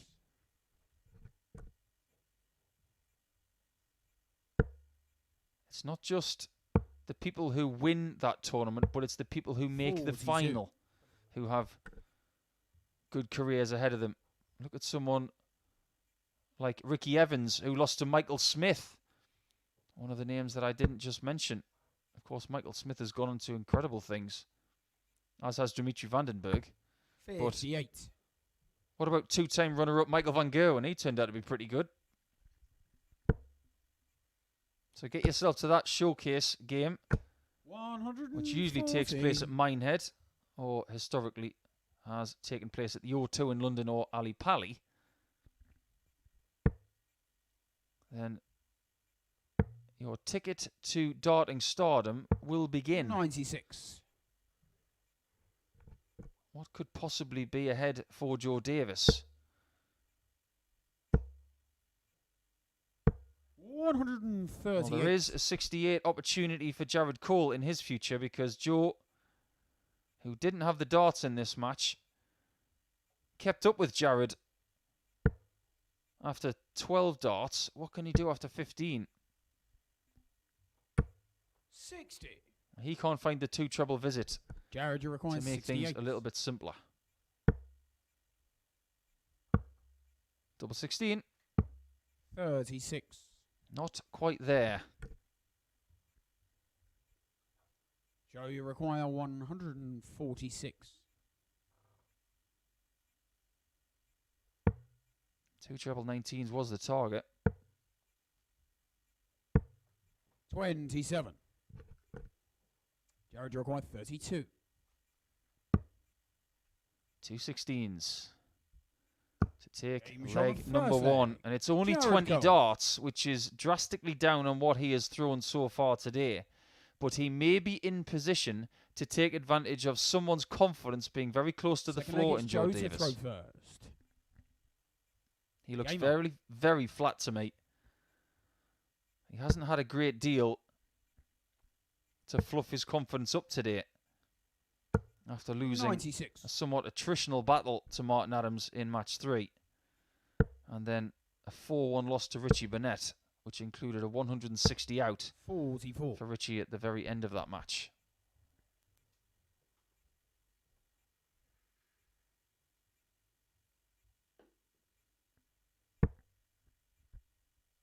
At this point in your day, and I can say from experience after playing in the Live League in 2020, 140.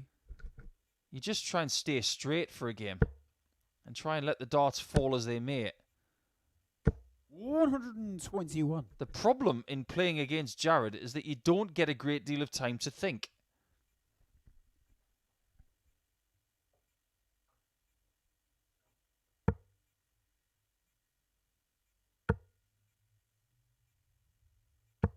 $95. The thing about Joe as well, though, is he doesn't get rushed. He's never sped along by fast players like Jared. He will take his time. 134. He's going to have a sip of water Joe, after every single visit. He will not be rushed. This is a better scoring leg for Joe. 60. But he could be in trouble here.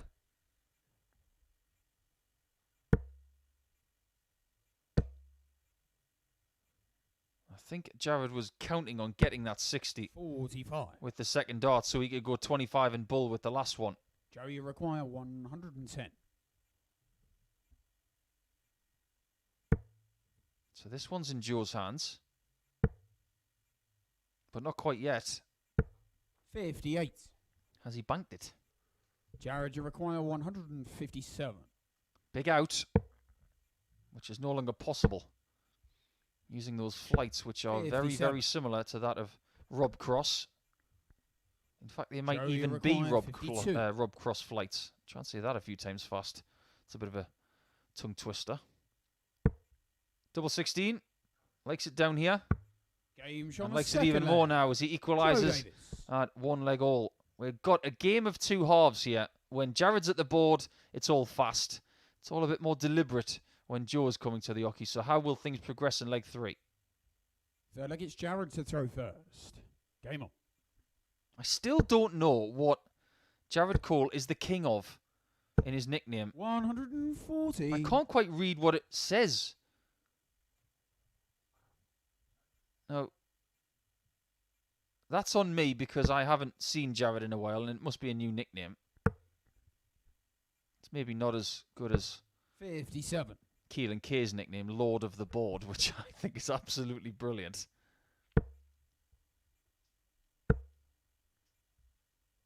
But if you can't 60. read it, here's the thing. It should be clearer, Jared. It's king of the something anyway. I'm sure there are some people on Twitter who are going to tell me what it is. But I call him 60. something because I've known him a good 3 years now. I used to call him Jarhead. It was, of course, a movie made called Jarhead. It just sounded like Jared, so 96. I just called him Jarhead, and he hates it. But it's an affectionate nickname because I really like him. He's a great kid. He is, for me, what the next generation of dart players are going to be like. 91. Really honest, amiable, good-mannered kids who have excellent execution and 95. evolutionary tactics of really good use of the board. And he's tall. He's easily 6'1" now. And at 20 years of age, he might grow another couple of inches. 100. Jared, you require 110. 6 darts from here to regain that lead. 62. That will do. But right now, he's not playing as well as he did a little bit earlier. He's only averaging 82. Whereas against Richie Burnett, he averaged 94. And then it was almost 96 against Greg Ritchie. Jared, you require 48. He won't care about that as long as he gets the 4 legs. Double 16. Game He shot has on got the third leg. And it is Jared 2-1. goal. But you can see that he's not 100% happy with the way he's playing. He knows the way that Joe is playing in this match. He is there for the taking. Fourth leg, it's Joe to throw first. Game on.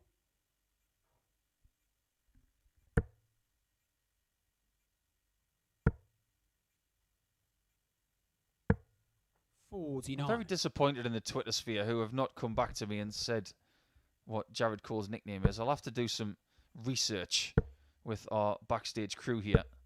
85. I'm not that far away from the playing arena, maybe a matter of 15 metres. But there's a few walls between us, and we are keeping a social distance. So I just leave the players to what they do for the rest of the day. And I won't see them again until tomorrow. 100.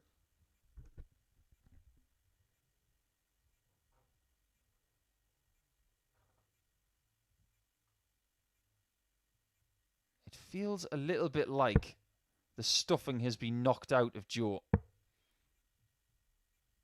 He's a bit like a boxer 96. in a boxing ring who has been hurt by a really big body punch, and he's trying to get his oxygen back. 100. I mentioned that Jared will see that Joe's there for the taking. He's just got to measure him up and get ready for that knockout blow. It's the second wind that Joe needs. 140. That helps. He's just landed a very good blow there.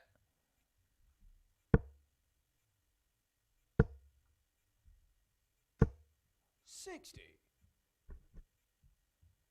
And he's not being put away. He requires 76.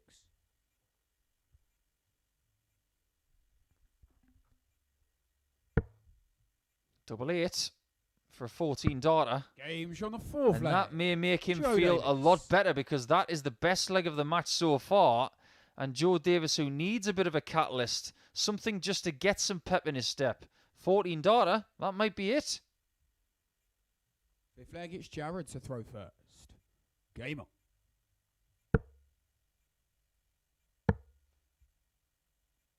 $134.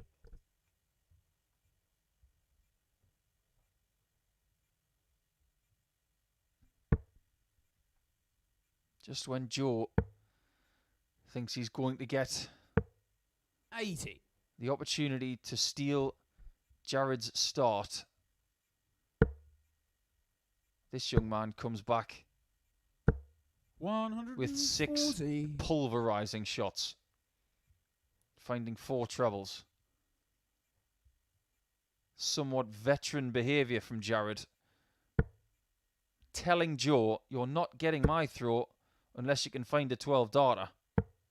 131. And that is strong behavior.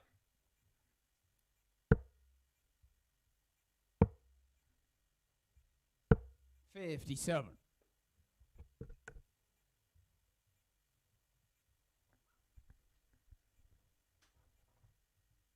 I said earlier, we haven't had a 170 today, or indeed all week.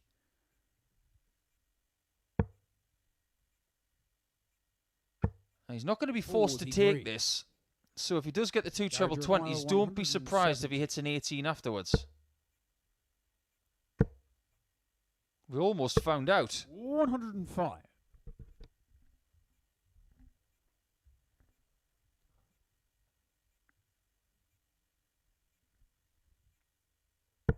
This is where you've got to pick a number and get there. That number should be 107. 100. And he only gets to 147. Jared requires 65. So will it be 3-2? It should be. And it is. On the fifth leg. Well, I'm not sure what he was Jericho. apologising for. That second dart wasn't his best at tops, but the double 10 was prime. So 3-2 up is definitely the better player of the two. Can he seal Fifth leg, this it's Joe by to throw 4 legs to 2? first. Game on.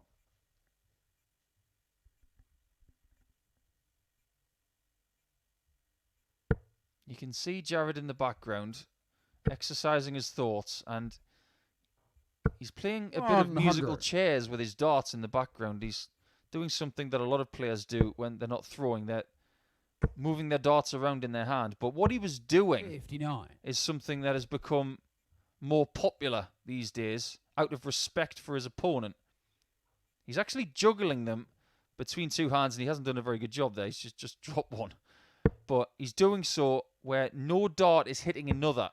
It's not making a noise. 43. One of the oldest excuses in the book from older generation dart players is that, oh, he was clicking his darts behind me. Well, one of the things that younger players do these 140. days is that they move their darts around their hand, but they don't touch each other. They don't make a sound. It gives you something to focus on when you're not playing. You've got to do something when you're not throwing, 84. whether it's talking to yourself, doing a mental exercise, or indeed doing something with the darts that isn't putting your opponent off. 58. Throwing darts at the hockey is only half the battle. The other half is what Jared's got right now. Time away from the board.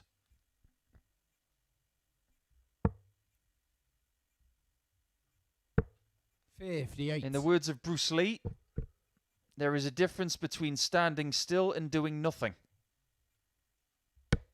I know that's deep for a Thursday morning, but it's incredibly appropriate. 85. Because right now, when Jared goes back to the back of the room, he's not doing nothing, he's just standing still. Two very, very different things.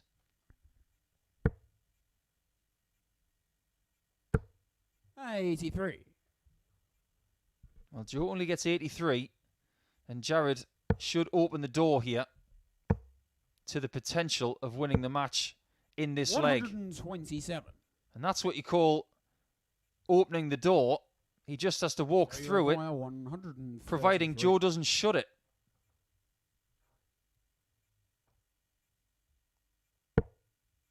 This would be rather incredible. That was a very, very fine 93. effort. That was not far away from another shot at double eight. A section of the board he's already hit in this match, but this match could be over. Top bin. Game shot. Beautifully done from Jared Cole. Jared Cole. And even when he's not playing his best darts in a match, he is still finding a way of getting more points. 6 from 6. And 3 games have gone his way so far. He had the better average. He was really, really good on the checkouts. Ultimately, when Joe got to the finishes, he was perfect, but he wasn't getting there enough in that match. Greg Ritchie from Scotland is back to take on Martin Adams, who hasn't had a great deal of time to think after his defeat to Scott Marsh.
Let's hope that Martin Adams has had enough time to think about what happened in the match with Scott Marsh.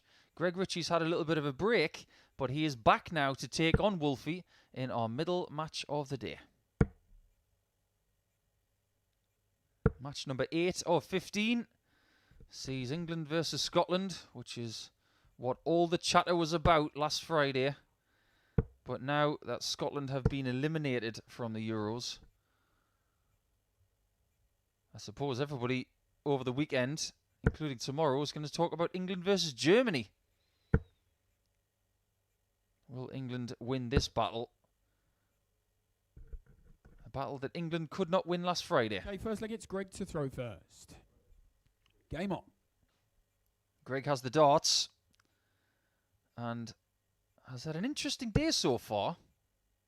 A very gritty win against Scott Marsh in his first encounter. 40. But then was taken out, assassin style, by Jared Cole in match number 4. And he is proving to be the best player today. He is maybe only one 60. more win from 2 matches left of being top of the table by the end of the day. If he gets the full 10 points by 100. beating Scott Marsh and Martin Adams, he is going to be very much a contender for the top 2 spots come this time tomorrow. 21. What we're seeing from Martin today, unfortunately, is not his best. And he's going to have to utilise all of his experience to try and figure out what is going on. 100. This is only the second time that Greg has played Martin. 134. Doesn't really surprise me. They've been running in different circles. And of course, Martin was playing world-class darts when Greg was born. 55. But when they did meet, back on the 10th of April, it was Martin who won a very good game with an average of just shy of 97 by 4 legs to 1. 45. And he was very good on his doubles as well. 67%, hitting 4 shots from 6. So Greg's going to have to find, potentially, one of his better 45. performances to get over the line here. Or is it going to be another one of those games, a bit like Scott Marsh against Adams, which was very scrappy from start to finish, 121. until, of course, Regular that 11 darter from 161. Scott, which got him the 4-2 win eventually.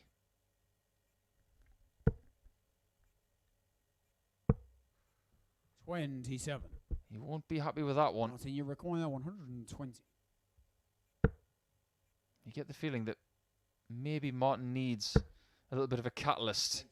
Something to think about in a positive manner. This might be it. Game shot on the first And leg. that is experience Martin personified, because the first 6 darts in that leg were not his best, and I'm being very kind there, but the next few visits were much improved, especially that last one. Second leg, it's Martin to throw first. Game up. That's the dart he wants. He can be so aggressive when that first dart is planted right there. 140. And that's what's been missing today. And now that he's got that foothold and that break of throw in this match, he can start to be aggressive from the outset of the 22. legs. I do get the feeling that the next match might be a bit lively, because we've seen 60. all sorts of different characters in this room. The Aaron Monks, the Jason Askews, the Andy Jenkins, the Robert Thorntons, you 60. name it. We've had some great players in this room and great characters. But when you put Scott Marsh against Richie Burnett, arguably the two that tend to gesture more than most, I think the hardest job in the next game is going to be Owen Binks's job as the referee, because there's going to be a lot of 100. exasperation, a lot of sighing, and how didn't I hit that kind of behaviour going on potentially. Anyway, we'll worry about that when we get to it. And that will be the 60. first match of the second half of play.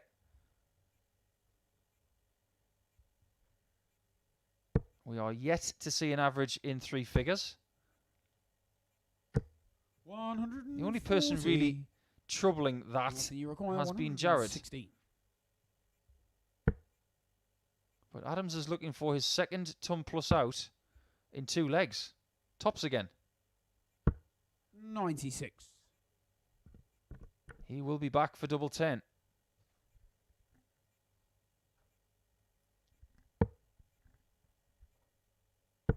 suppose you wonder what the 83.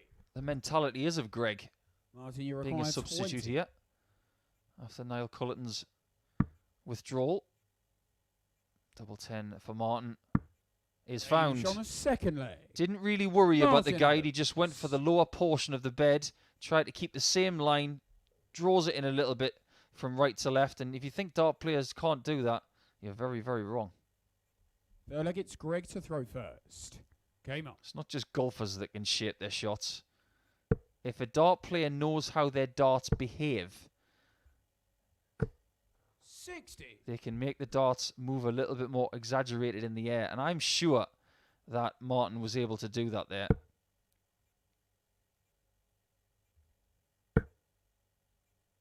It looks like his darts go in very straight when they hit the board, but they do have a slight skew to the right from tip to flight. It's exactly the opposite for Greg. His going a little bit left favourable. 46. It's all about the way they deliver the dart. Martin's got a very punctuated follow through. Look at the forearm. All the way through. Whereas Greg pushes the dart. It's more of a shoulder reaction. He's got an elbow dip and then the hand goes slightly to the right and then he pushes the dart through the air.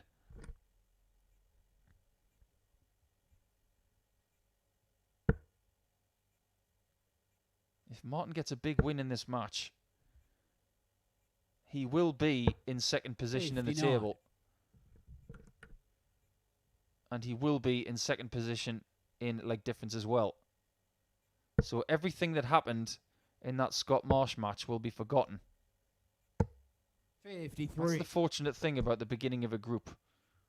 You make one mistake, you can correct it. But if you make multiple mistakes by winning two, well, say losing 2 matches in a row, you've got very little time to correct it when later in the group. He's made his mistake. He's lost to Marsh. But if he can rectify it here, everything's going to be okay. The destiny of the group is still in his hands. 41. He keeps looking at his right arm, though. You wonder if he's experiencing a little bit of discomfort.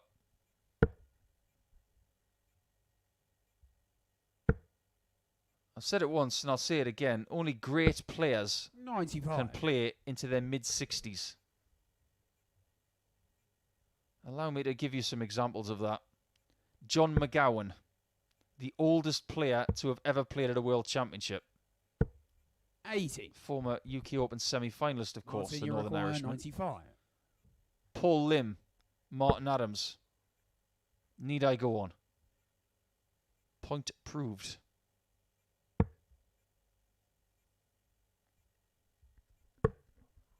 $38. He will have wanted more from that visit than what he got. But all is not lost. Because Greg is not going to take that 140 out. 41. And he's going to leave a very nasty looking 99. Martin, you require 57. Well, whatever happened there, it's brought a smile to everybody's face in that room. Greg's not going to be smiling in a second. If tops is hit, he's going to be feeling very glum. Didn't even get a shot at the 99. And Adams is getting the result that he really, really needs here. He hasn't had a massive win all week long, really. So this is very close. Fourth leg, it's Martin to throw first. The wins that Martin has been getting this week have been really hard work.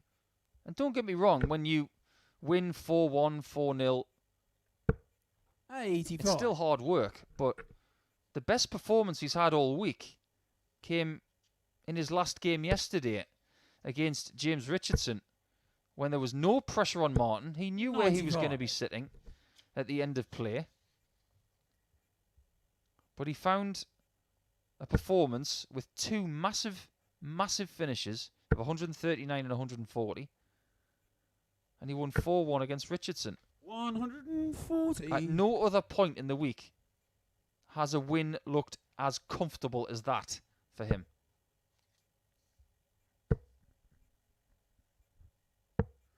$44. But what really does worry me is the fact that he keeps looking at his right elbow. I really do hope that he's not experiencing something similar to what he did about a year ago. 43. Where he went into the final match of a day and had to put on some kinesiology tape and secure the shoulder a little bit more. 21. Oh, that's a really unlucky bounce out there for Greg. And the likelihood of Adams getting the 4-0 win is starting to look very bright. 81. He'll probably get 6 darts from 152. Unless Greg found a 180, of course. We have had a 3, 4, 1 and 6 this week from Conan Whitehead. One of the highlights of the week. Which included that biggest finish of the week of 161. 85. Boy, would he welcome that last dart, because that visit was not going according to plan. And that 60 gets him down to 2-dart range. There he is again, loosening that arm up. Martin, you're requiring 67. So he wants to get rid of this now and have time to correct whatever's wrong with his arm. Double 16. 35. Not quite job done. Does he get another chance for 4-0? Greg, you require 76.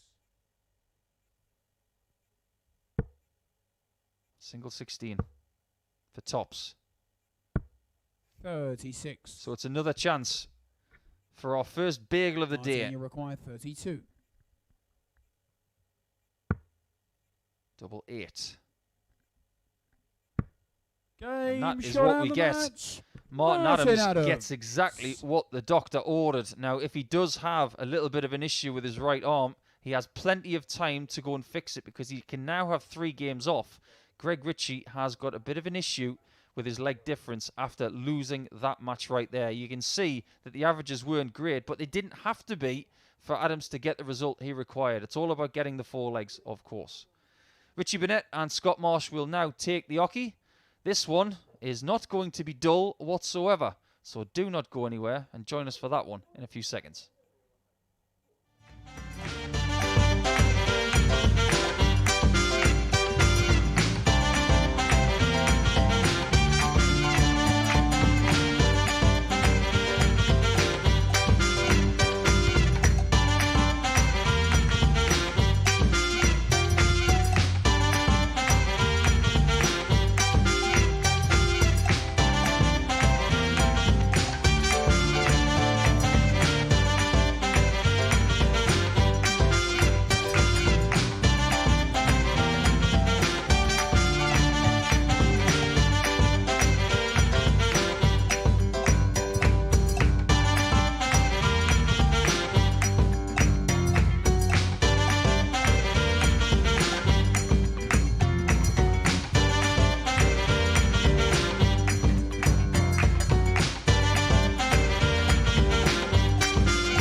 See a bit of a pattern occurring in this group now. We have Martin Adams on 4 points and indeed Jared Cole on 6.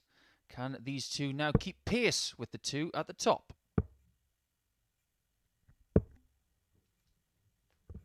There you see we have Marsh and Burnett on 2 points. Greg Ritchie remains on 2 after losing 4 legs to 0 to Martin Adams, who has just jumped up to number 2 position. Okay, first leg, it's Ritchie to throw first. Game on.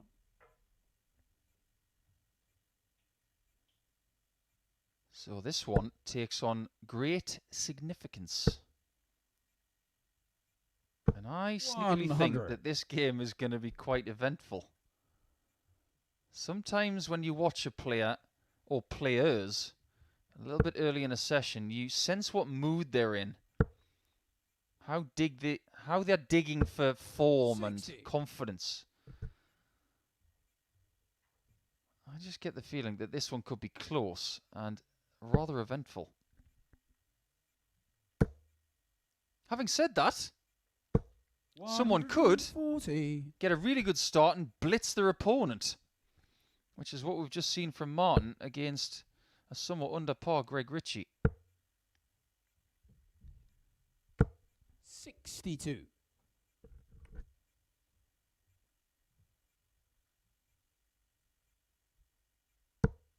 I do not believe that these two have met before in an online darts live league match. 180. So Richie Burnett is imposing himself rather well. 40. This is what James Wade does to an opponent that he's never met before. He always starts well.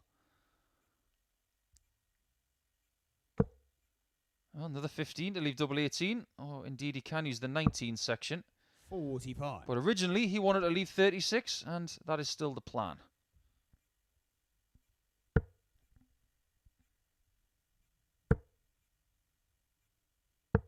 $59. Richie required 36. Slow start for Scott.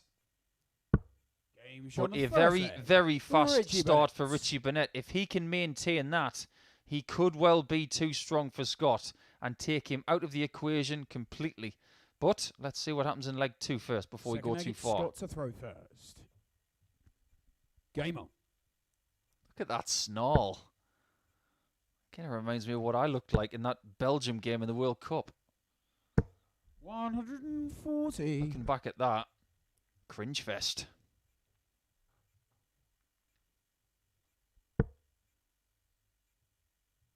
But the World Cup, that is something that's on the radar. It is 60. Almost July, and the World Cup teams will be finalised at the end of the World Match Play. Looks like the Dutch team's going to be different. MVG and Dirk van Dijvenbode.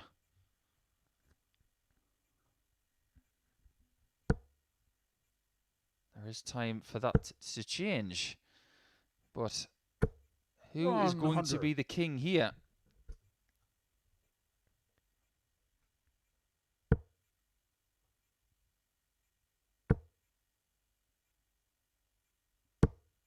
$83. It's a good response from Scott. He was hit hard in that first leg. He's come back, leaving 138 after 9. That's a very, very good leg. Scott, you require 138. So is the advantage of throw going to be a big factor in this match? 64. 74 leaves 64. 82. You can see from some of the things that Scott is doing today that he wants to leave double top instead of other options like double 16 or double 18. Went for the treble 8 there instead of treble 16. 100. So let's keep an eye on that. Scott, you require 56. So to take care of leg 2, you've got to get the single first. Just about got the single 9. 36. So this is a bonus chance to get a 2-0 lead for Ritchie. He could hit this. Richie require 141. And he will fancy it. No longer.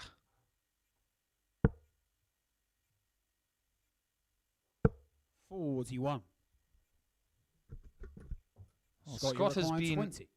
a bit edgy on shots like this today. Game shot on the second leg. And every time he has hit double 10, he has hit it in the top half.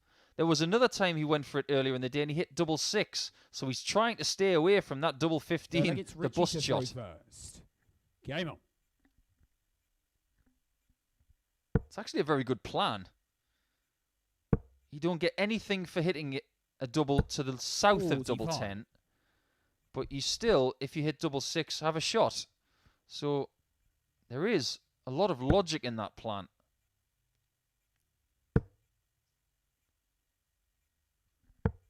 $131. Is this the point of the match where Scott makes his move?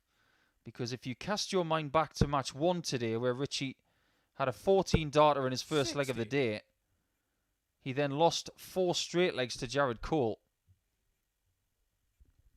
And if Scott can continue to frustrate Ritchie going into legs 3 and 4, he could well have the opportunity to pick up a big win himself. 140. And if he can do that, he could find second position in the table himself.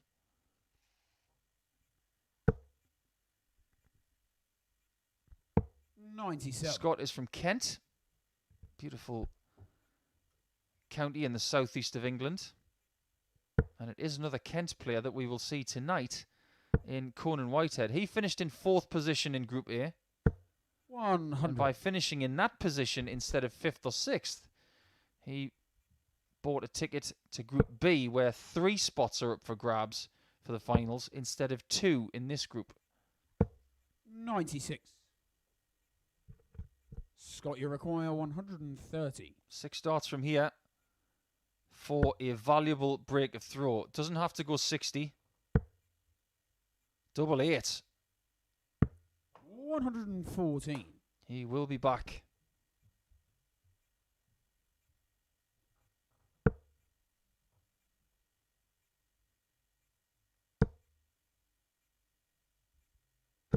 Ritchie was very, very good against Joe Davis at the end of the match Scott, you require to 60. register a 4-2 win and a 94 average. He's going to have to be good at the end of this one.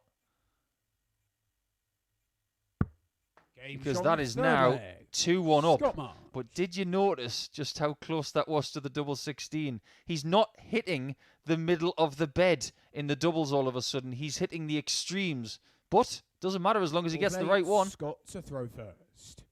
Game on.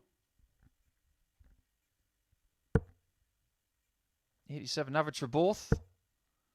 But Marsh is hitting the front in style. 180. Burnett has not had one shot at double in the last 2 legs. Well, Ritchie's getting a bit perturbed by constantly 59. hitting the small 20. Well, I have to say that when you hit the small 20 with your first start, if you stay on the 60 with a blocked bed, it's the wrong shot. 96. You've got to do what Scott's just done there. You've got to find other avenues. He does strike me. He's a bit like Steve Beaton, a bit like Max 100. Hopp. They tend to stay on the treble 20. Maybe a tiny bit too much.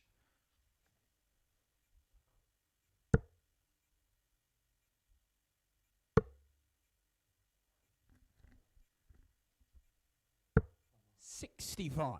Things are starting to work out for Marsh, and he is definitely getting 6 darts from 160 because you can't leave a finish from 3-4-2. And this game 60. is getting away from the Prince of Wales. Scott, you require 160. And do remember that this is their 3rd game of 10. 30% of their quarter of games will be complete after 60. this. Only 7 matches left, so the clock is constantly ticking. No matter what he throws, it's not working out right now. It's 2 trebles, but it's 2 treble 5s, and that is a very ironic smile, believe me. 87. Scott, you require 100. 60 tops. Doesn't have to go tops. But somewhat cagily did 60. so. I think that was more of a 2 singles to leave tops for the next visit kind of shot. 41. And the average keeps diving Scott, for you Burnett. require 40. Whereas Marsh is maintaining his 87-88 average. And is now only 1 dart away from 3-1. Game shot on the 4th leg. He is now only Scott 1 leg Marsh. away from a victory because that 3-1 advantage, this one has got all the makings of the first game of the day, where Burnett started strongly but wasn't able to sustain it. 5th leg, it's Ritchie to throw first. Game on.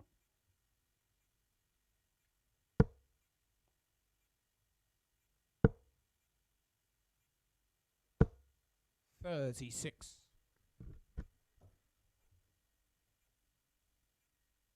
Everybody here at the Online Darts Live League really does hope that you're enjoying Champions Week.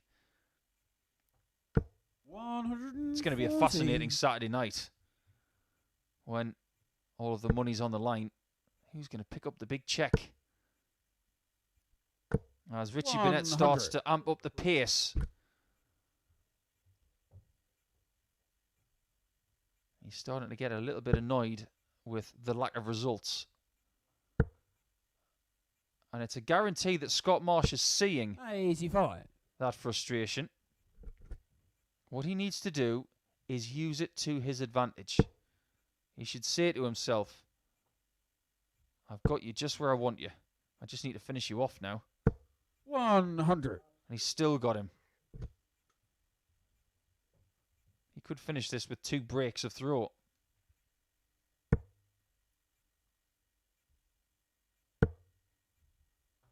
That's a great dart.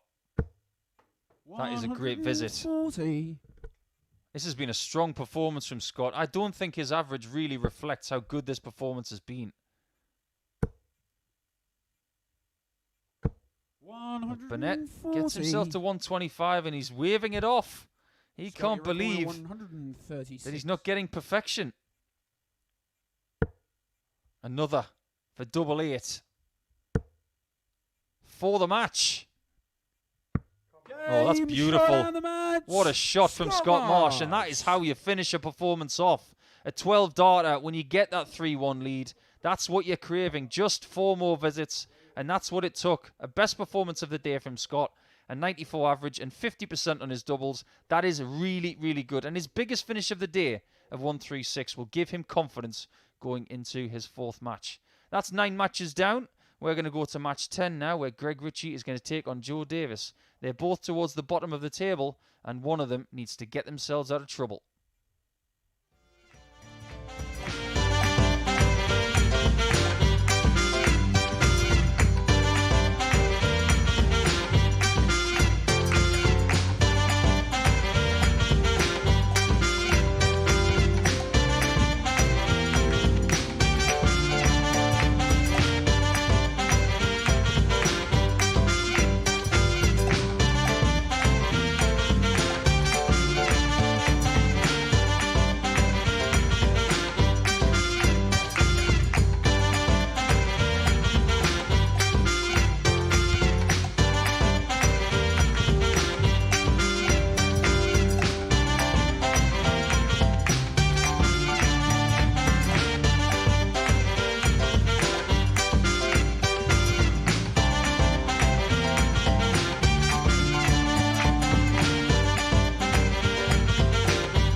It's been a difficult day for these two players, but one of them does have a victory. What are we going to see from Joe Davis and Greg Ritchie this time? Well, we're getting towards the end of day one, and wins are coming at a premium.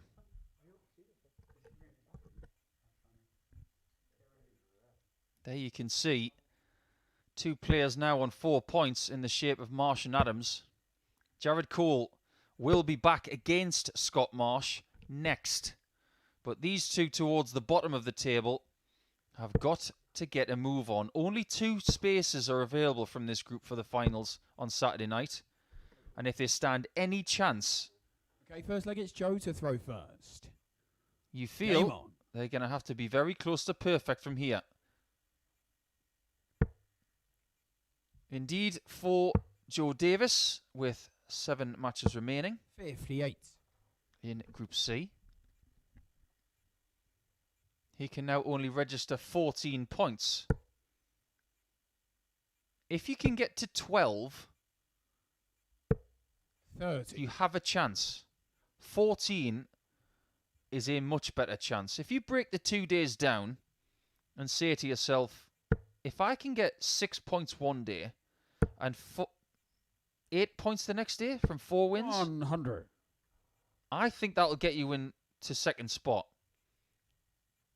You might just need somebody to dominate, like, say, Jared Cole, who was undefeated today.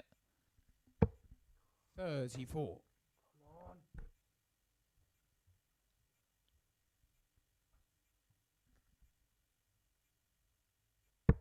I think you're seeing the frustration already for the players towards the bottom 96. of the table, the likes of Burnett, Ritchie and Davis. You can see that they know the complexities of this format. 81. I said earlier that every loss is magnified because it's a 2-day group instead of 3 days. I stand by that. But there may be a portion 60. of Joe in particular who thinks starting with 3 losses, it might not be his week. 140. Can Greg expose that? Because if he picks up a victory here and gets to 4 points, he will play Richie Burnett in his final game of the day 44. and have the possibility of walking away with 6 points for the day. That is very realistic. Because Joe has struggled today, so has Ritchie. 129. So now's the time Joe, you require 143. to really hit the afterburner for Thursday. Greg is going to return for the 87. 96. But his opponent has Greg, finally you require 87. left 47 with that beautiful last dart. 20 bull. Bullseye it is. 62. Misses by a very fine margin. Joe, you require 47. Joe has definitely gone through some water today, hasn't he? Loves sipping that bottle. Double 14. It's been a friend all week long. Game But shot double first 7 leg. is a very, very good friend on this occasion. I always say, when you like tops, make friends with 10s. And in Joe's case, if you don't like 14s, make friends with 7s. 1-0. Game on.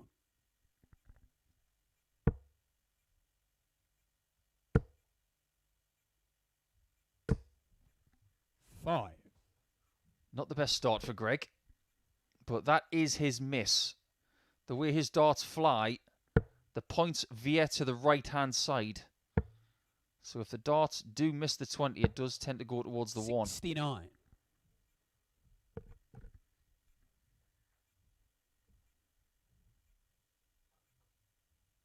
Everything looked pretty good a little bit earlier on when he was defeating 140. Scott Marsh with an 89 average. You thought maybe Greg is going to have a very good couple of days. especially when he took out Scott's position where he averaged nearly 55. 97.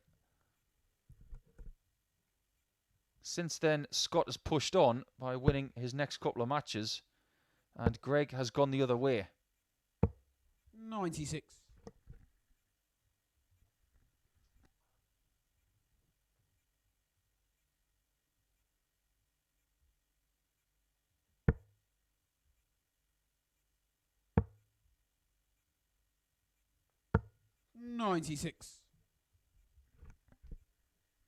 As far as Joe Davis is concerned,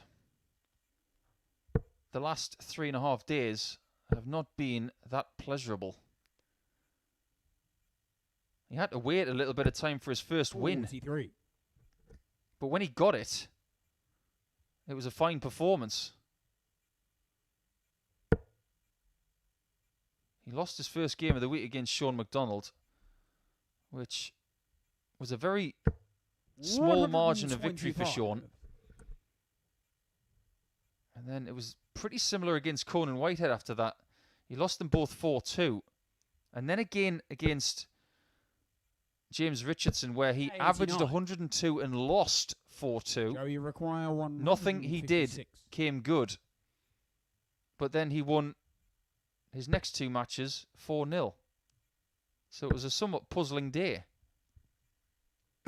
100.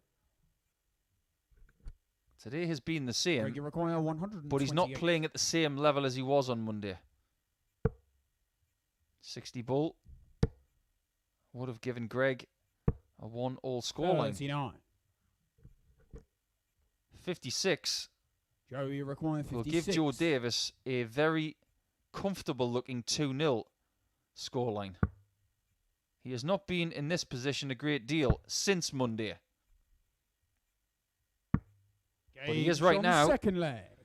And he is Joe halfway Davis. to the finishing post in this match. And if he can get all 4 legs really, really quickly, he could potentially drag himself back into the race. Can he do so? Third leg, it's Joe to throw first. Game on. Now, let's say he can finish his day very similarly to how he did on Monday by winning his last 2 matches. Go into tomorrow with 4 points 28. and say to yourself, I have to win at least 4 games tomorrow. At least you have a chance. If he walks away from today with only 2 points, or indeed 0, 45. he's not going to get through.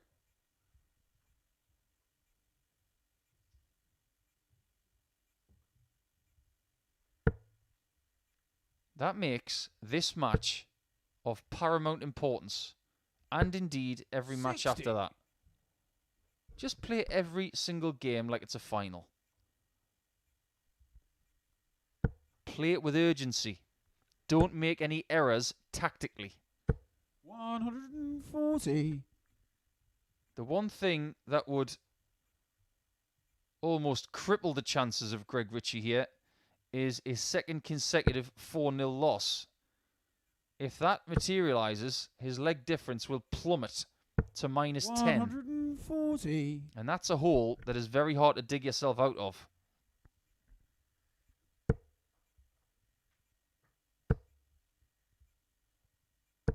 $140. That is precisely why there was a real urgent look on his face right there.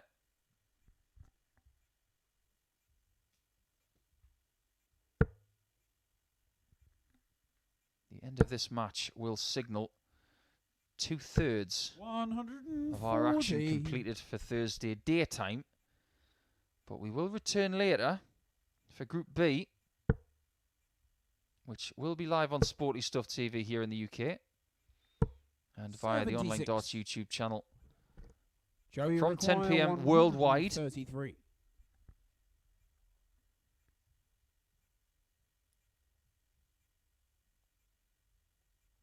$133 is no longer possible. 57. Greg, you require 100. Can he find this? Does he need 2 double tops? No, he doesn't. He needs double 19. 62. That could be a valuable chance missed. Joe, you require 76. Based on Joe Davis's accuracy on doubles, if he gets the 60, this is going. 71 left. Gives him one shot at double 10. Oh, it's a brilliant save. Joe Davis. That's probably about as good a save as Rui Patricio last night against France. Was it that good? It's pretty much up there. Game on.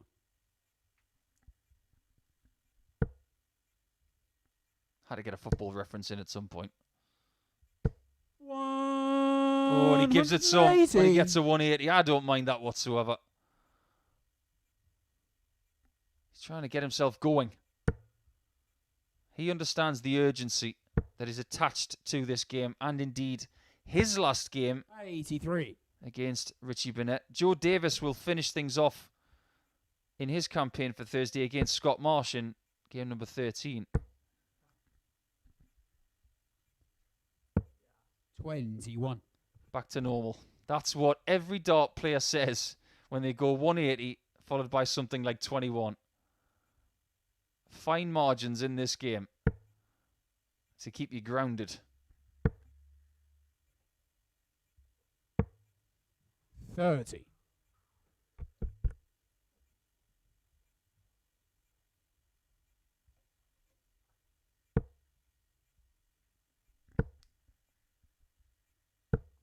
$85. Somewhere in between the two visits that he's had, right there. But the most important thing is that he has a very big lead. Now we have this week 93. seen plenty of examples of people getting a good start but losing after getting that start. Conan Whitehead was 3-0 up 55. against Colin Osborne and lost 4-3. Joe Davis will not want that to happen to him. What he requires, with a -5 leg difference and no points, is as big a win as possible, and this is helping. 140.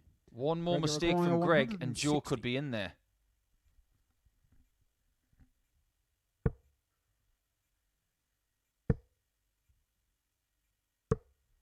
The mistake has been made. So Joe, you require 100. are you up to the task?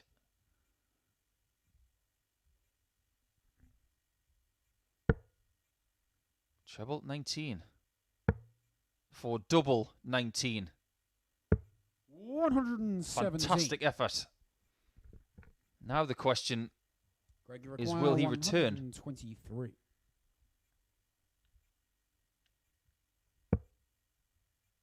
104 left. And Joe Davis now has that little quandary of, do I go for it? Do I want 3 at a double, or do I sacrifice a dart to have a better looking number? Straight for it. And he was aggressive with it too. Double 8. Very good performance. He was indeed better than Greg Ritchie in that match. Unfortunately for Greg, he loses by 4 legs to 0 for the second consecutive match. But maybe Joe Davis is about to find his best stuff. 80.16 is not his best stuff. He can find at least 20 more than that if he plays his A+ game. But he will not say no to a 4-0 victory. Jared Cole has not graced the hockey for a little bit of time, so it'll allow him to come back. And he's up against Scott Marsh in game number 11.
is a case of so far so good for Jared Cole, but maybe he's up against his toughest challenge yet against Scott Marsh in match number 11.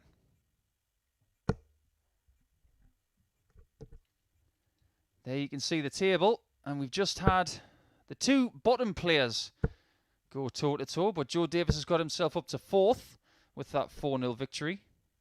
But Jared is now protecting his unbeaten run against Scott Marsh, who can get very, very close to Jared Cole, if indeed he can overtake him with a big victory. It's Scott to throw first. Game on.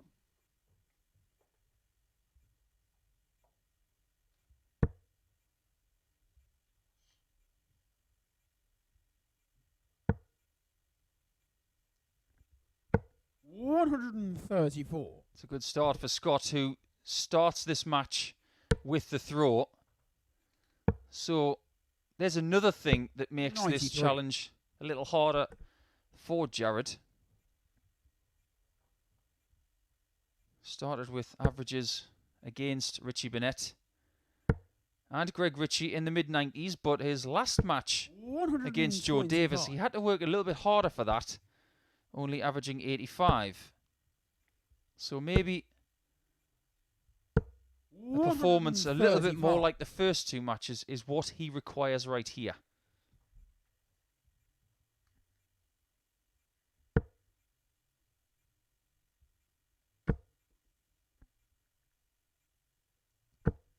$140. Well, Jared is going to have to be really, really accurate here to leave a finish. And even with that 140, he has got the lesser of the two finishes. 102. Advantage, Scott Marsh. Well, that wasn't part of the plan. 78. But that was. Jared Jacquire 133. Treble 19 first on 133. I love to see that. 97. And he has put pressure on the double 12 of Marsh. 24. It's been a good first leg in this contest. Has he left enough room? Game shot the first leg. That's a beautiful dart. Maybe a sign there for Scott Marsh that even when he finds a blocker dart on the outside of the double, he's able to find the open portions that are left. Game on.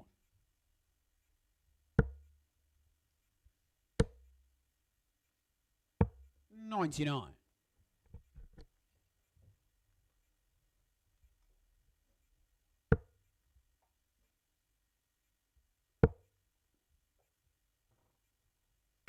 $100.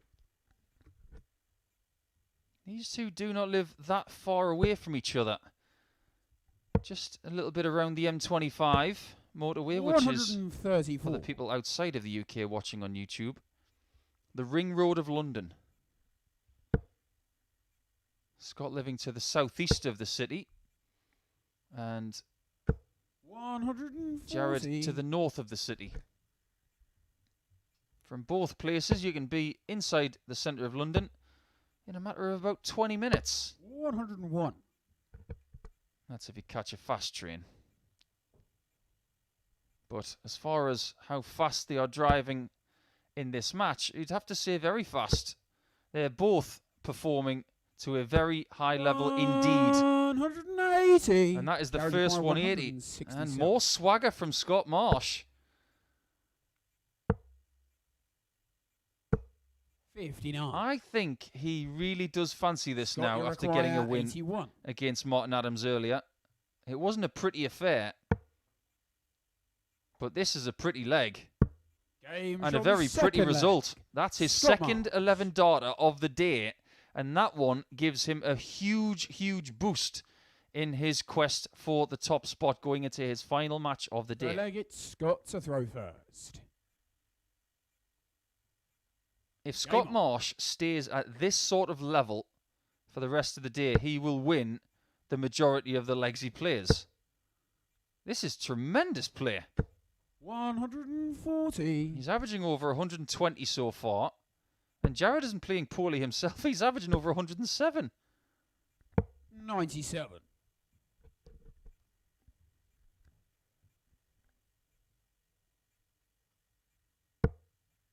He just doesn't look like missing sometimes. This is very reminiscent of a game he had last year in the Live League, 140. where he did average in the mid-100-teens.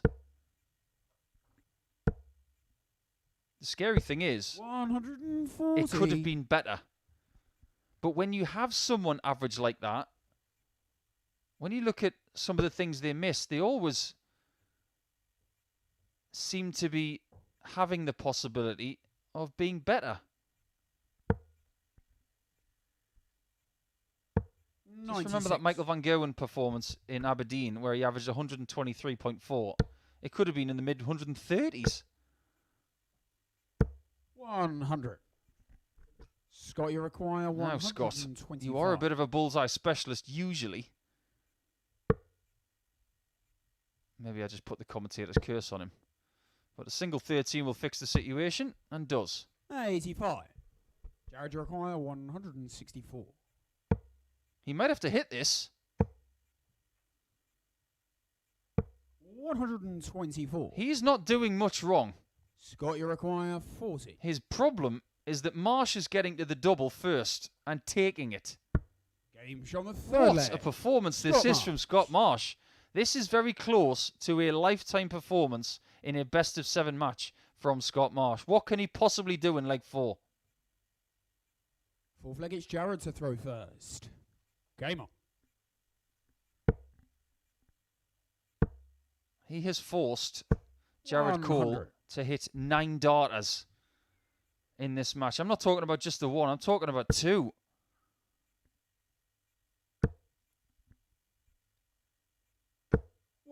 This is the kind of Scott Marsh performance that maybe comes once a year. So if you are a Scott Marsh fan, is it Christmas? 140. Or is it Chris Marsh? Boy, that was very, very cheesy.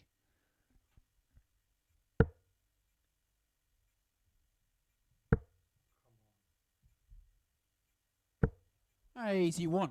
Fair play to Jared. He is just stuck to his task. Constantly scoring well. Hoping 121. upon hope that he could possibly find a way back from 3-0 down when his opponent was averaging close to 120. 100. Jared, you require 140. Well, 6 darts from here is a somewhat luxurious position. 100. Nice turn to leave a possible 13 darter for himself. And he's going to get a shot at double. He hasn't had one in the match yet.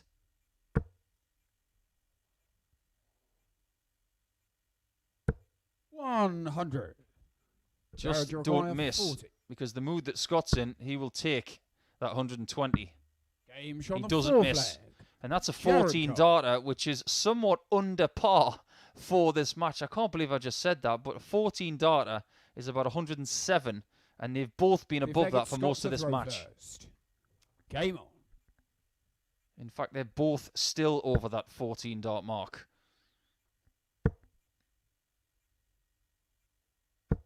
$60. Do not be shocked if this one goes to 3-3, because Cole has been playing at a high level himself for the last 4 legs, averaging 109. 60. These are the kinds of matches that you really want to see. But it's all well and good throwing 3 blistering legs. But if you follow that with 4 44. really dodgy legs, you could lose.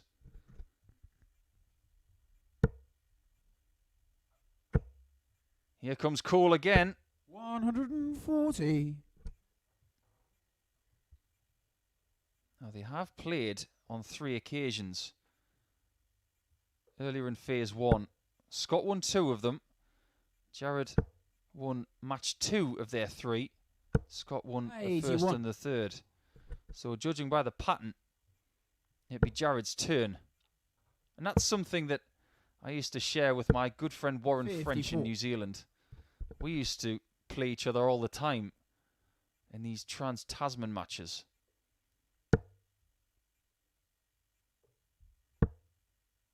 And We always used to say to each other, it's my 100. turn. Whenever I hear that turn of phrase, I always think of Warren French, my good old friend, the Frog. 99. I miss those guys down in New Zealand. Great bunch of boys.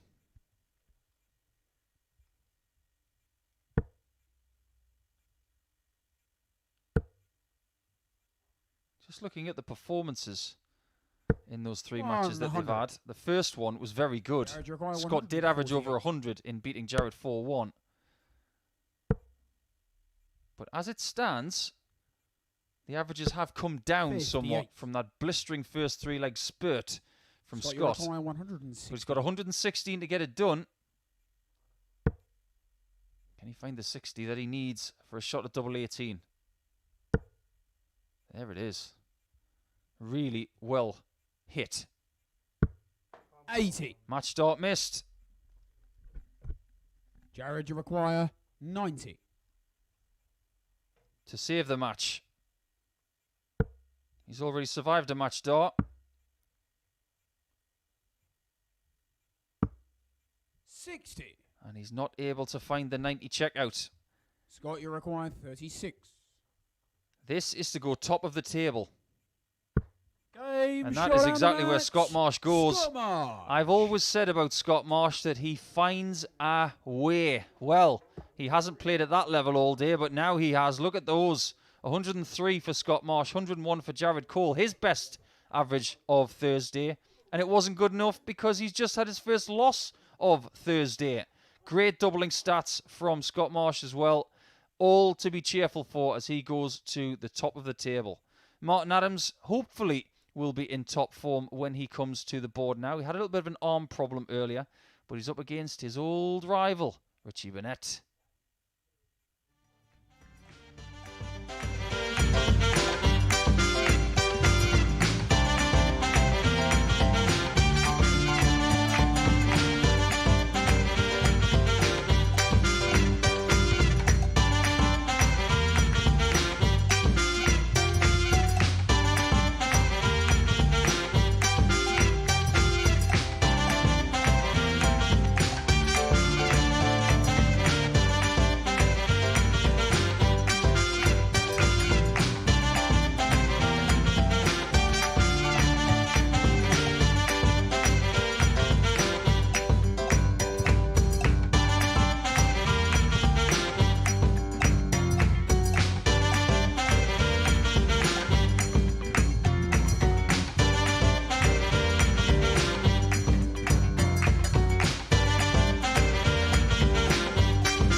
Looking at the schedule this morning, I am sure you were thinking, I can't wait to watch this one. Well, both of them have struggled at times today, and a vital 2 points is on offer in this clash. As you see, Adams on 4 and Richie Burnett on 2. This is the chance for Adams to join the party. He hasn't played his best this week, but if he can find some really good form towards the end of Thursday's session, he could still finish with 8 points. He's had a bit of time to have a look at that right arm, which he was giving plenty of attention to 135 when he was playing against Greg Ritchie, which he won by 4-0. A very welcome result, but the performance wouldn't have been to his liking. 100.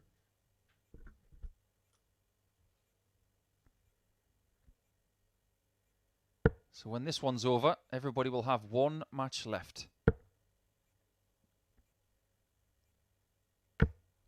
And after some fairly cagey stuff in the middle of play today, we seem to be getting a lot of large margins all of a sudden. Greg Ritchie has lost 4-0 twice in a row to Joe Davis and Martin Adams. Scott Marsh has won 2 big ones by 4-1 against Burnett and Cole. And that is why he is now top of the table.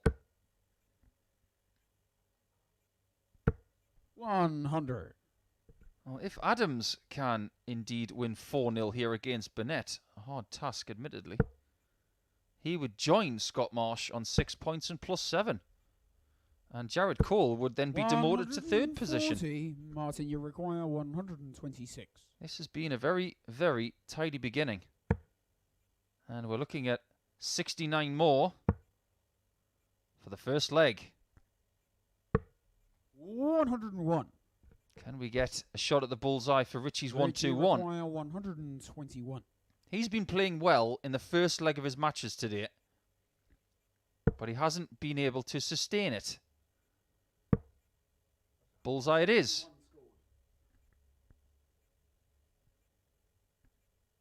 Can he hit the bull? 96. Oh, he misses by the same sort of margin. Martin, you require 25. Just in the single 9. And in the double 8. You see, I tell you what, you heard that noise, didn't you? I hope you heard that, because there was a definitive clatter on that previous flight and barrel. I get the feeling that that dart was missing double 8 had that other dart not been there. Second, I get Ritchie to throw first. Game on. When the darts are there to be used, use them. 83. Too often today, Ritchie has had darts in the way of his targets. Not darts that he can use. Darts that scupper. 180. Well, Martin, whatever he did between the last match and this one, it seems to have worked, because now he's in the 100 average range. 59. And it'll be fascinating to see if Burnett can stay with him.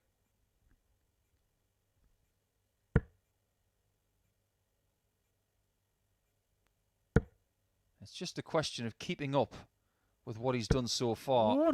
And even when he has a bad dart to start the visit, he came back with 2 treble 20s there. And that was exactly what Ritchie did not want to see. 100.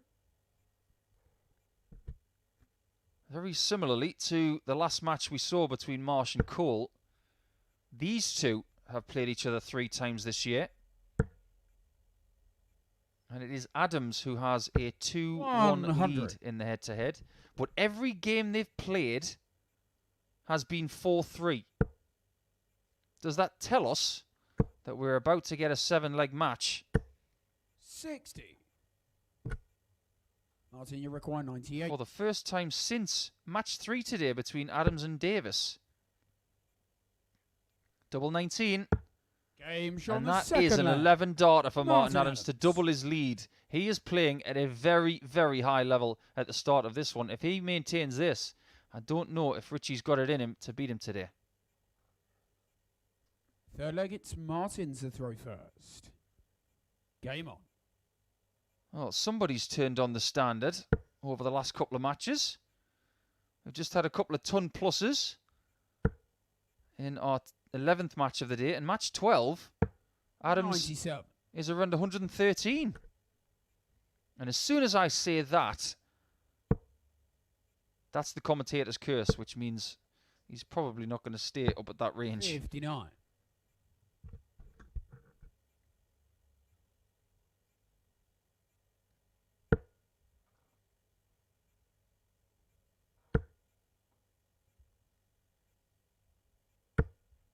He is playing a very, very tidy game here. And he is catching Burnett. Not cold, but he is taking every opportunity that comes his way. 100. Even 100 is not enough.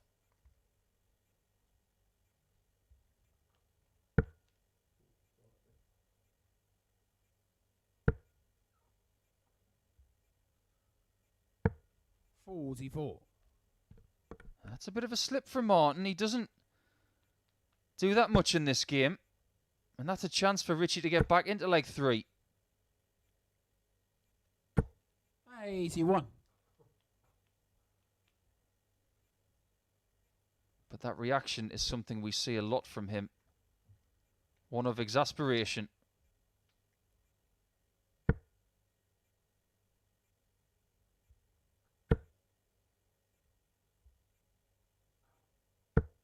$140.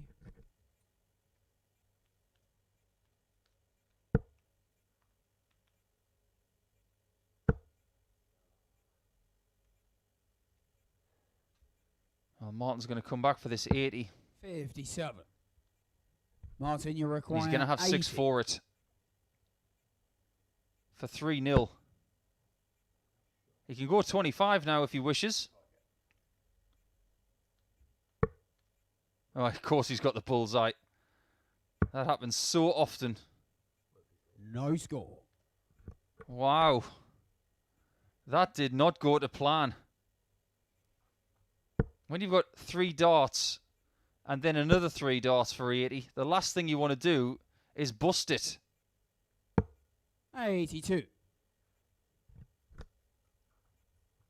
Martin, you require 80. Well, if you can't get it the first time, how about trying it second time round? So again, for 3-0. 60. He required 9 darts from 80. Richie, you require 122.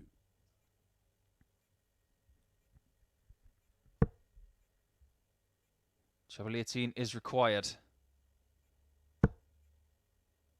Nothing has gone right.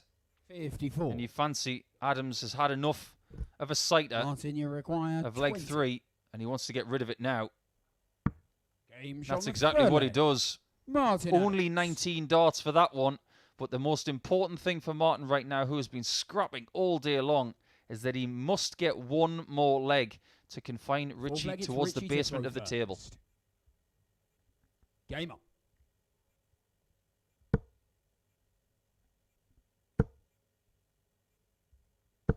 $140.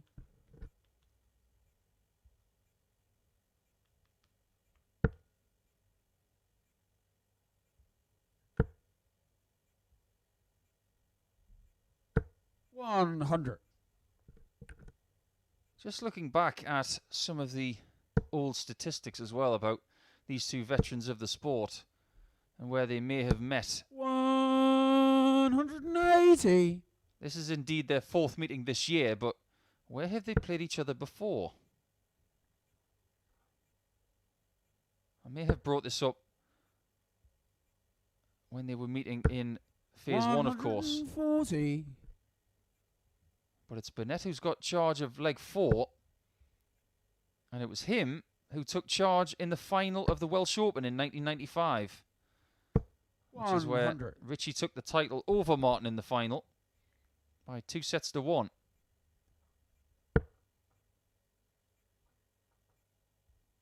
They have not had a competitive meeting 140. outside Ritchie of the require Online Darts Live 81. League this century. Double 18. Game shot on the fourth And that leg. looked fairly easy. Richie Burnett. Well, look at that for a reaction, as if to say, why is it so easy in leg 4? Why wasn't it as easy in legs 1, 2, or 3? That's just darts, and it's now 3-1. Throw first. Game on. It's an infuriating game. Now, Martin has lost matches this week that he shouldn't have lost. There is no way 95. he should lose this match, considering how he's performed scoring-wise and doubles-wise.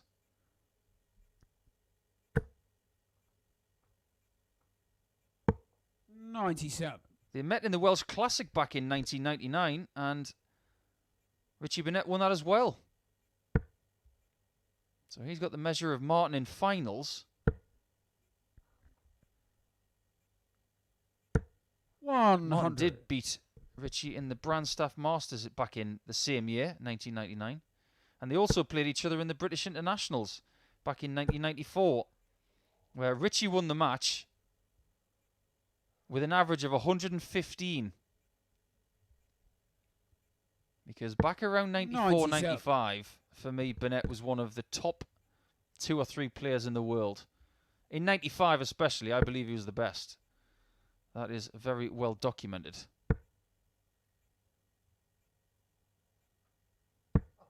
'81. Still got a 1.5 dart lead here, Martin Adams. That might be extinguished in about 2 or 3 seconds. And it is. First to a finish is Burnett now. And just when you think it was going to be 4-0, that possibility is starting to wither away. 65. Ritchie, you require 167. Exactly 1/3 of 501 is 167. And 50 left. Oh, that's very, very pretty. This game has delivered such a good standard, but that is the biggest finish of the entire week, and it was never in doubt. Sick flag, it's Ritchie to throw first. You could play this game for 40 years, but shots like that still bring a smile to your face. Both averaging over 101. If there was a capacity crowd watching 60. this, they'd be shouting, "They've still got it."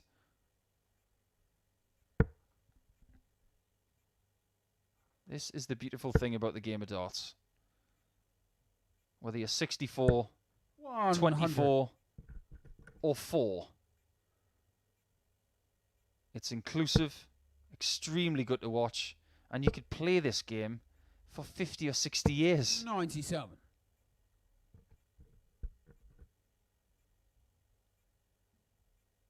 It's usually at this juncture I'd talk about some of my experiences with players who have played forever. One of the first people I ever played Super League with 100. in my hometown of Blythe in Northumberland was a guy called Alan High. And back in the late 90s, when I was playing for a pub called the Seahorse, 140. Alan High was quite an old fella then, but playing at a fantastic standard. I still believe that Alan High is playing to this day at a very high standard. Age is but a number, 100. and darts is but a game. But you can make it good.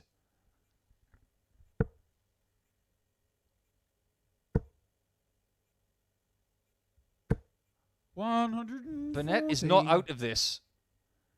I am stupefied to think that he could win 4-3.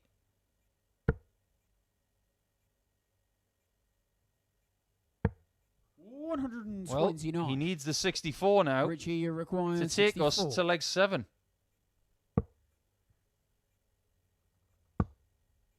He's going to hit this. 32. Oh, I thought it was meant to be because every meeting they've had this year has been 4-3. You require 72. But Martin might be able to steal leg 6 for a 4-2 win. To get to 6 points, he has one shot. 52. And it's a shot that comes up short. Ritchie, you require 32. This excellent game of darts deserves a 7th leg.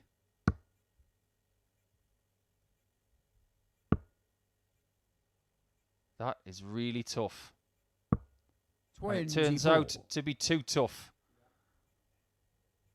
Ritchie waves it off in true Burnett style, and he might be waving goodbye to match number 4 of the day. And that's exactly what has happened. Martin Adams was the better player throughout that match. Ritchie put up a fantastic fight. The averages were excellent. They were both above 100 for the most part of that match. But at the end, they just creep slightly under that 3-figure mark. I could watch that all day long, but unfortunately we have to move on to the final matches for all of the players today. And first to complete their quota, it is Scott Marsh and Joe Davis.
How can Scott Marsh finish his day? Well, he's been excellent ever since losing his first match of the day. If he wins his last match of the day, well, he's going to finish on 8 points, and he could well top the table. He's had that look of determination all day long. And at the top right now, the destiny of the top spot going into Friday is firmly his own. He will have to wait potentially to see what Adams and Cole do against each other in match 15. But Joe Davis, if he stands any chance of getting through this group by tomorrow, a win here against the top spot player is a must.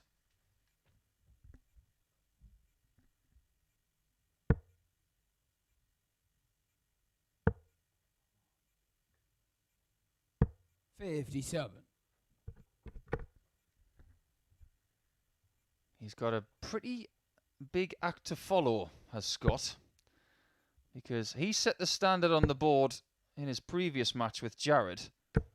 100. And it's fair to say that Richie Burnett and Martin Adams followed his lead. 140. One more big display, then he can rest for the rest of Thursday and come back tomorrow to try and finish the job. And then get a lie-in on Saturday, prepare the way you want, and then make an assault for the big money on Saturday night. 94. Remember, it's £5,000 if you win this week's finals. Champions Week. That's what it's all about. If you make the final, but don't win the final match, £2,000. Carl Redden's been in touch on Twitter with a load of positivity, so thanks for your company today, Carl. Saying fantastic arrows and commentary so far today. 60. His night is sorted with Group B from 10 p.m. Should be a cracker. And I think he is going for Chaz Barstow later. But his heart says Colin Osborne. Ooh, that's pretty fair, that description, Carl, because those two will definitely be part of the top echelons of that group, in my opinion.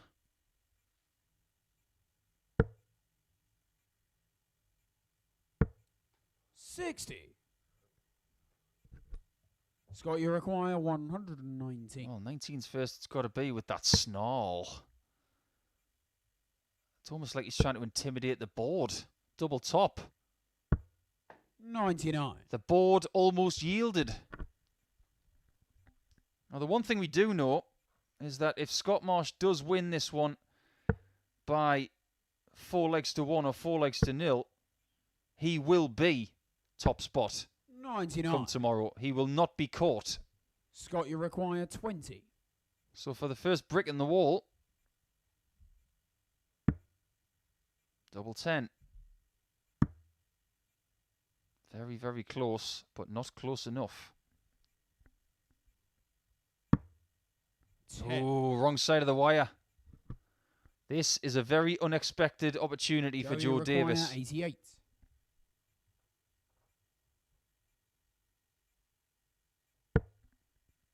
Double 14, one of his favourites. 60. But this time, he can't find it. Now, this one could be tricky for Marsh. Scott, you require 10. He's got to be really aggressive with double 5. He's got plenty of room to the right. Keep going right. No score. Oh, I said he had to be aggressive. It was a little bit too Joe, defensive. You require 28. Joe will not believe that he's back here. Game for double 14. He was Joe given Davis. 3 darts at double in that leg, and he can't believe that he even got 1. So he has the jump, and of course he has the darts in the next leg. So why not take them? Leg 2 Second to leg, Joe. it's Joe to throw first. He will start. Game on.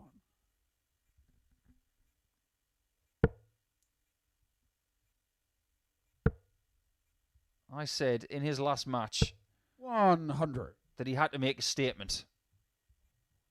He had to get something from it.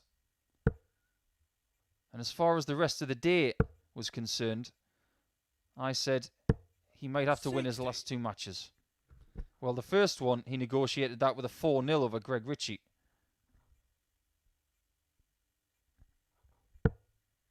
This is the next part of the puzzle.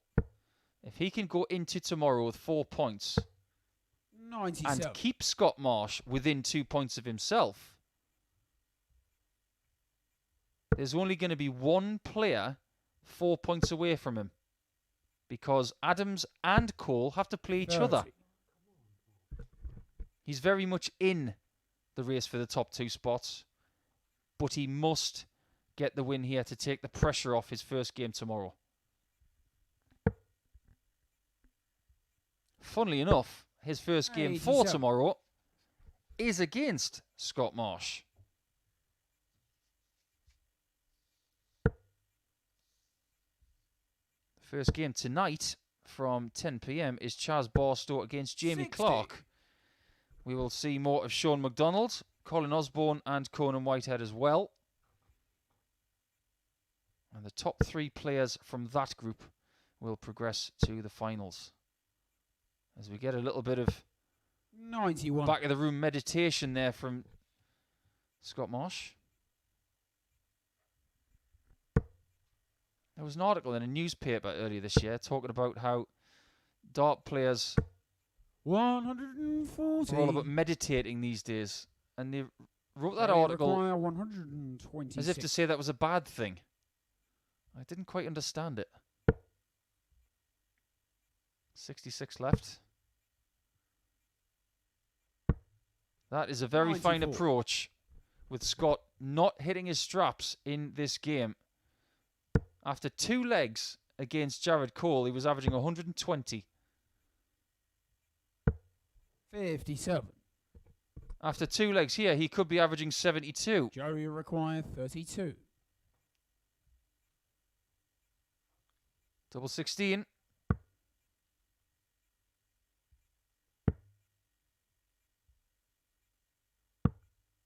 $24. He won't be pleased with that effort whatsoever. Scott, you require 154. Now, if this was the last game, I'd say this is under threat, but the way he's played in this match so far, I was going to say quite the opposite.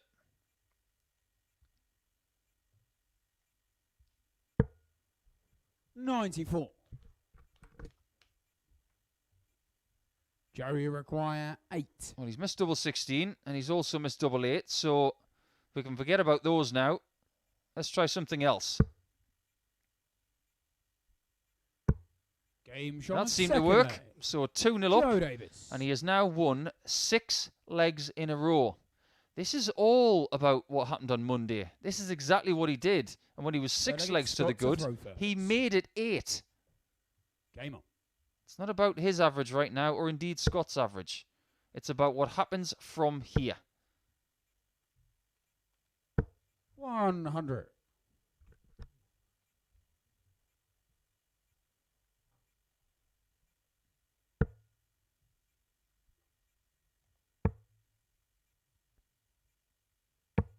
$58. I'm just scouring my notes to see if these two have met, and they have. In fact, they have met 3 times. Back at the end of April 121. and the first day of May. Scott won their first meeting by 4 legs to 3. But since then, Joe Davis has won twice. 99. The only result that is missing from the set is 4-0. I don't think that's going to happen, 100. because Scott seems to have got his act together in leg 3. Their first meeting was 4-3 to Marsh, then it was 4-2 to Davis, then 4-1 to Davis the next day. That seems like a long time ago, when in fact it was only 7 weeks ago. 100. Well, maybe 8.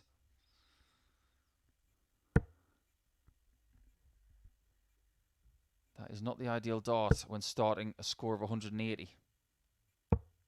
40. And that is bare minimum. That offers Joe Davis a chance of getting back in this third leg.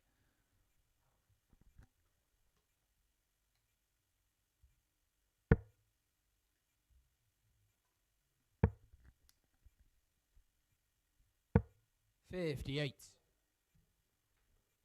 The thing about Joe this week is that he has had strong periods, but maybe only for 2 or 3 legs at a time.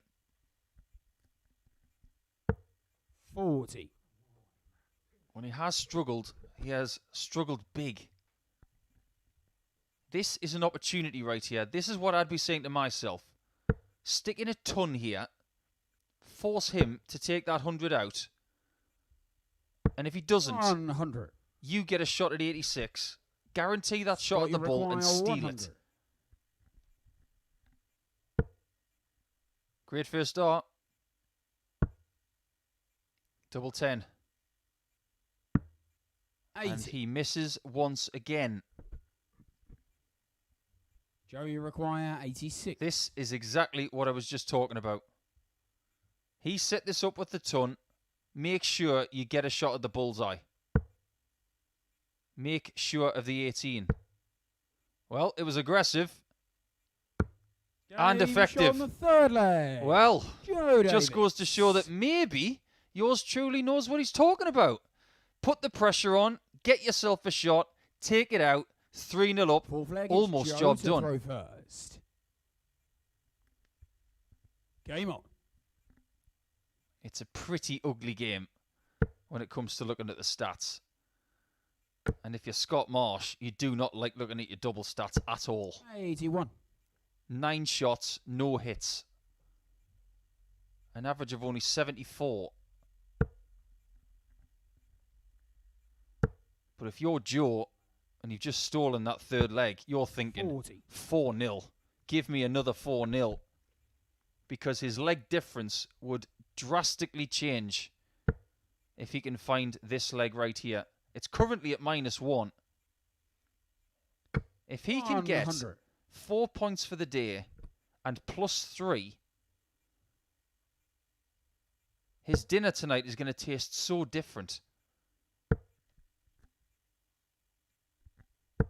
100.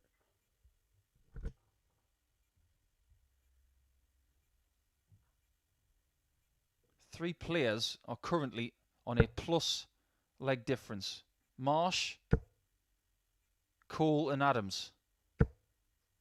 100. Joe Davis would join them if he wins this leg, or indeed if he wins one of the next couple of legs.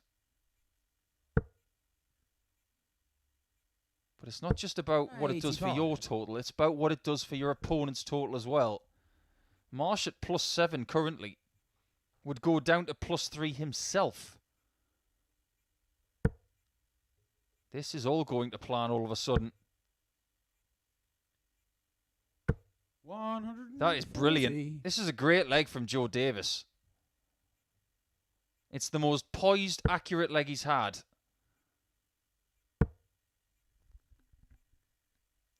And after beating the table topper in match 11, Scott Marsh, who averaged 103.7, Joe, you require 80. has plummeted by around 30 points to face a match dart at tops. 40. And at times this week, double top has not been good to him. He will hope that's different in the next visit.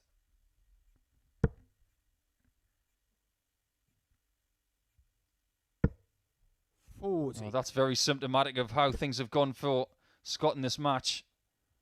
Joe, you require 40. He might not need to replace that stem because he might not get another try. Double 10.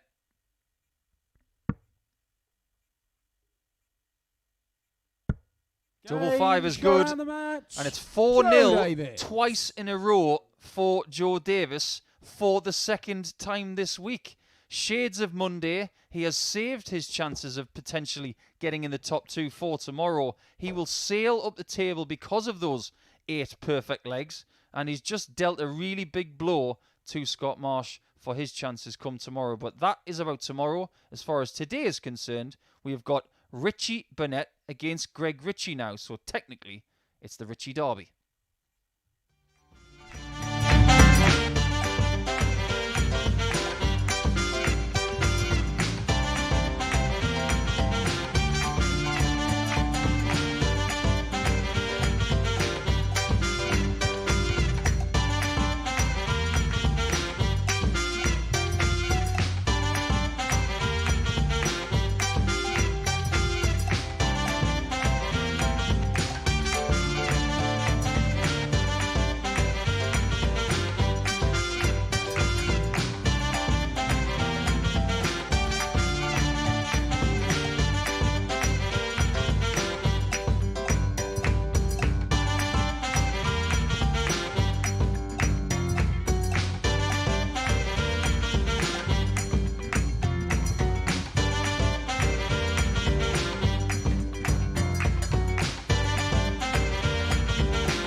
Could be interesting as we have our penultimate match about to begin. Richie Burnett about to go up against his namesake, ultimately not the surname, but the first name. So, it's Scotland against Wales in match 14. These two are at the foot of the table, and we've seen what Joe Davis has done for his chances in the table in his last two matches. Burnett, who played really, really well against Martin Adams in match 12, hasn't had a great deal of time to think about that defeat. But if he plays at the same standard as he did in match 12, he can cause Greg all sorts of issues. Game on.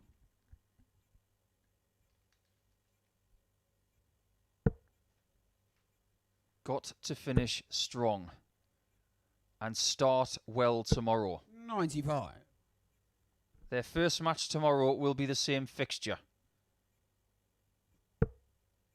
So it's really important to have two consecutively good games 134 against their namesake.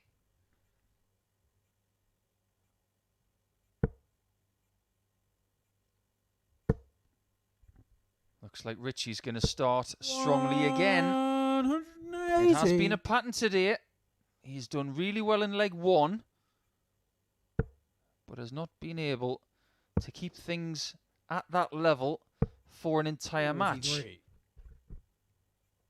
With the exception, of course, his one solitary win in match 5 against Joe Davis, where he averaged 94.8 and looked very, very good indeed. 140. I'd say performance of the day definitely belongs to Scott Marsh. 103.7 average in match 11 in beating Jared Cole, 79. who in turn averaged 101, but Richie the required last 86. performance from Marsh was a bit of a mystery. 29 points less in his average from one match to another. That doesn't happen very often. 54. Richie Burnett out of the blocks like one of Gerwin Price's greyhounds. Very, very quick. 55. Richie required 32. Double 16. Not flights in the way. Now go for double 8 with the open target. 16. All is not lost.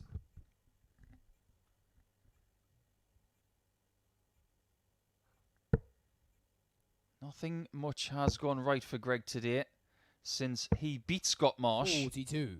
in match number 2. Richie requires 16. Well, that's a horrible, horrible guide. He's coming in from the left. 8. And 6 darts missed Greg, in the bottom left corner. 148. Will not please him whatsoever.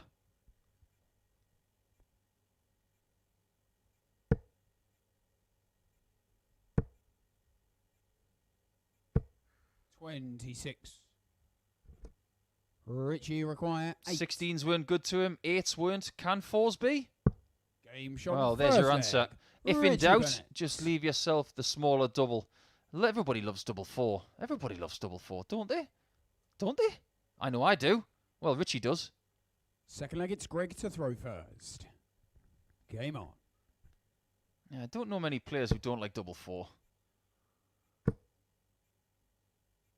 Even players like 100. James Wade, who constantly leave tops and 10s and double 5. But I suppose there are players who like double 4 more than others.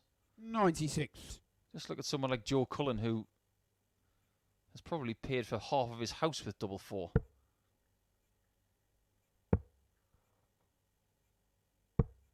41. You tend to find people who like double 18, like Chisnell, like Conan Whitehead, who you'll see a little bit later on. They tend to like double 4 because it's the same sort of dart that they have to throw. 60.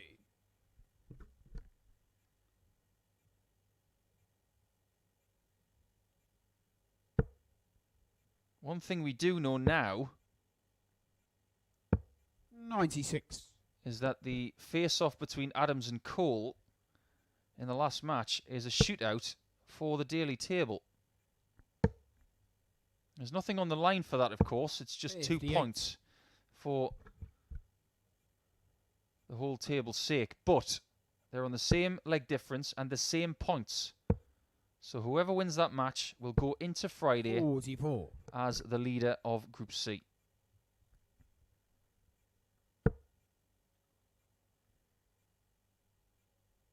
These two are fairly closely knit as well. They've got the same points, but the leg difference is worse for Ritchie 100. because he's lost his last 2 matches by 4 legs to 0. 4-0 to Adams and then 4-0 to Joe Davis, who's really finished strongly today. Maybe not in averages, 45. but in legs scored anyway. Chance for Burnett to leave something small here. He's constantly leaving that first dart just below the 60, and it's causing him really big problems.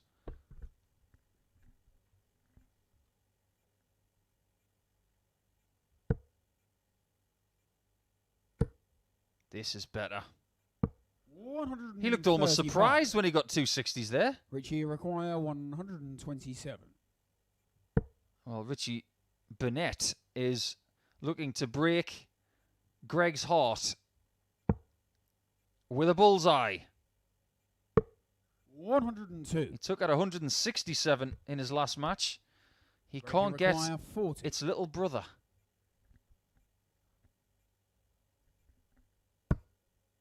Double 19.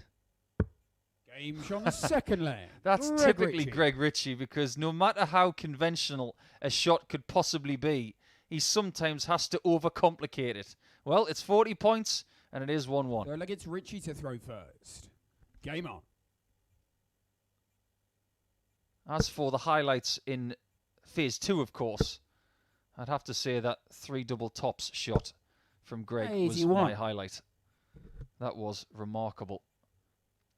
And it caught a lot of people off guard, but when I looked at his eyes on that shot, and of course it was not far removed from Jose de Sousa doing it in the semi-finals of the Premier League, I just figured he would give it a shot. And he hit it as well.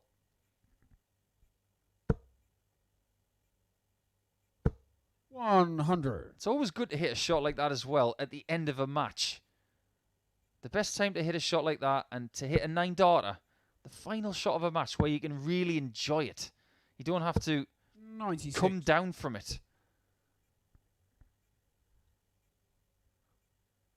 Well, these two don't have a great deal of experience playing against each other because they've only played the once, back on the 17th of April. 100.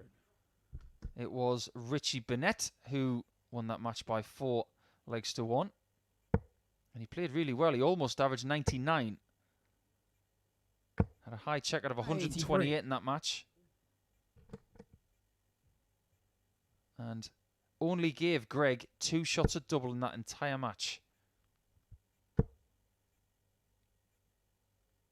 100. If he wants to replicate that, he will need to deprive Greg of a shot at double for the rest of this game, which is highly unlikely. 42. Richie require 120. That's a good guide for the 60. And he has found it. 100. That one was too low. It shouldn't have been anywhere close to those flights. Greg require 140. 60 tops, surely. Well, he can't do anything with a 15. 50. Richie required 20. To stop things getting too complicated, he needs to find double 10. Game shot on Tidy. the third leg. You would say that. He Richie is from Burnett. South Wales. It's one of their favourite words, isn't it? From the Welsh. Tidy. Well, 2-1 up. Looking good. Almost there for 4 points. 2 more legs needed. Fourth leg, it's Greg to throw first. Game on.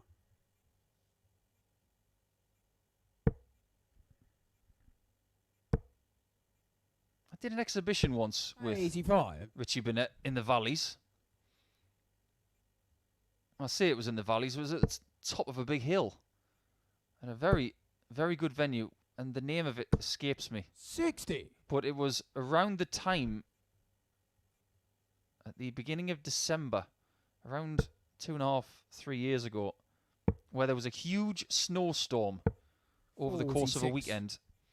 I was doing an exhibition with a few guys in Manchester, and I was driving Raymond van Barneveld to the Welsh exhibition on the Saturday night. 140. And the snow was teeming down on the Saturday, and we all thought we're going to get snowed in overnight. And Gary Anderson was telling me exactly the same. And I said, I can't be snowed in. I've got to drive back 62. home on the Sunday morning at around 4 a.m. Then he decided to tell me all these horror stories about black ice. So I wasn't feeling too confident, but the drive that followed from South Wales that Sunday morning back to where I live in 44. West Sussex, it was the most difficult drive of my life. If I'd have stopped on the M4, which links Cardiff and London, I would have been 59. stuck there for possibly the rest of Sunday. So one of the places you do not want to be is South Wales when there's a lot of snow. 100. Because boy, do they accumulate it. Praise be to four-wheel drive. That's all I say. Right now, Greg feels like he needs a fourth dart. 79.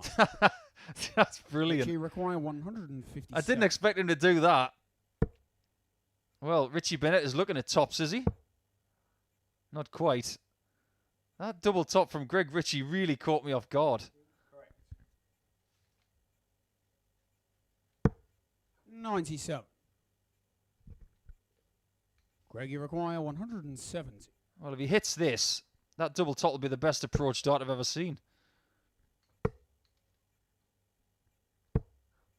50. He really is struggling a little bit today. Richie requires 60. Maybe in need of a few more games to get his best level.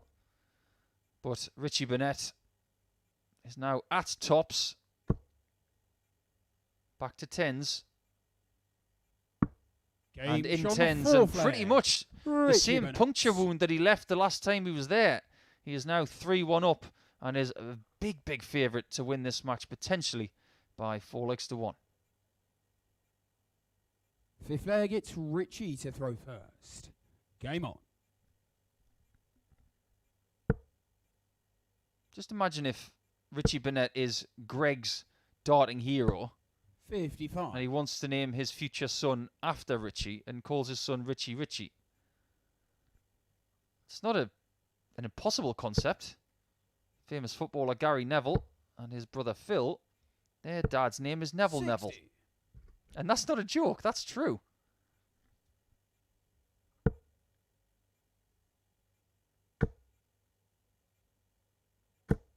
Oh, great darts from Richie Burnett. 80.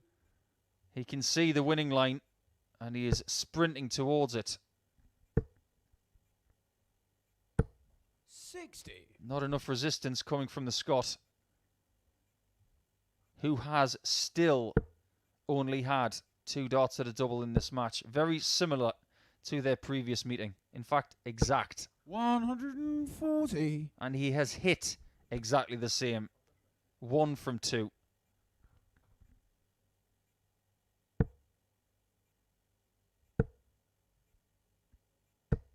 $45. It is a minimum Richie of require 6 darts. 126. In every likelihood, it is 9 darts from here. He might take it in 3.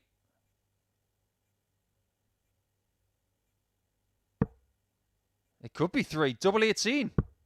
Oh, that's shot of world the class match. from Richie Burnett. Richie Burnett. Getting 126 the hard way. Don't even think about the 19s. 60. treble 10, double 18, job done. Very steady performance, averaging close to 90. Decent on the checkouts, and he subjects another loss to Greg Ritchie for today. Well, we are going to crown a daily champion, of course, with the next match. But for the Group C table, this is a very, very important match. 2 points on offer as Jared Cole and Martin Adams go toe-to-toe in match 15.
We've just seen a King of the Hockey performance from Richie Burnett against Greg Ritchie. He had the most 180s of 2. And, of course, he got the highest finish, 126 at the end of the match. And he got the victory. So, if you backed that one, congratulations. But we're now about to see the King of the Castle. That is what's on the back of the shirt. Thank you, Twitter. Thank you, everybody that got in touch. King of the Castle. That's got a ring to it, Jared. Well, he's up against Wolfie now to see who tops the table, who is the king of the Group C. To throw first. You could call it the Castle Group. Well, so far today, Jared has been very, very impressive. Even when he lost his only game in match 11 to Scott Marsh, he averaged 101. So it has been a day of confidence building. 95.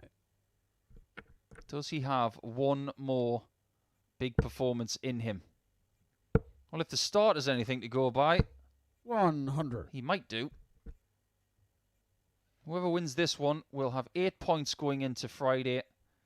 And with their leg difference exactly the same as it stands, the bigger the margin of victory, the better. Because as your leg difference grows, your opponents will shrink.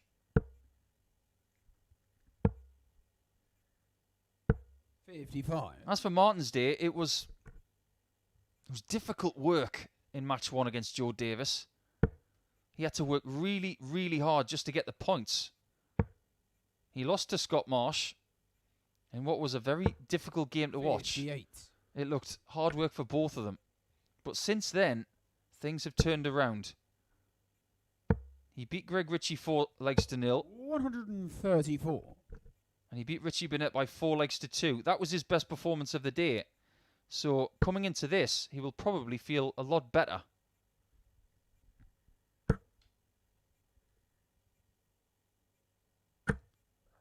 It's Jared who has the better start though. 72.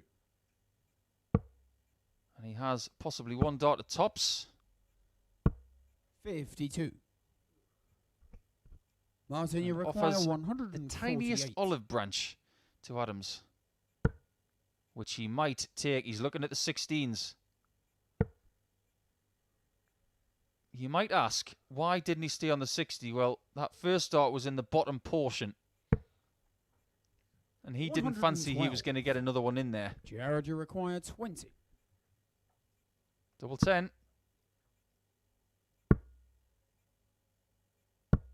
Game when Jared finds that double 5, that could be a big, big dart for this match, because historically, when watching Jared, if he starts missing doubles at the beginning of a match, he does tend to get down on himself, but not Second here. leg, it's Martin to throw first. Game on. First blood to Cole.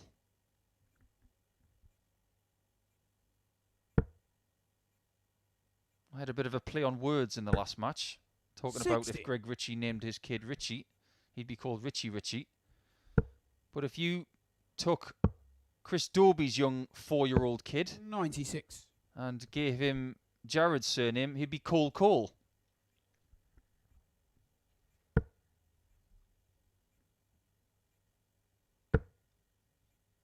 One thing that Jared proved 100. in his last match against Scott Marsh is that averaging over 101 is no guarantee of success.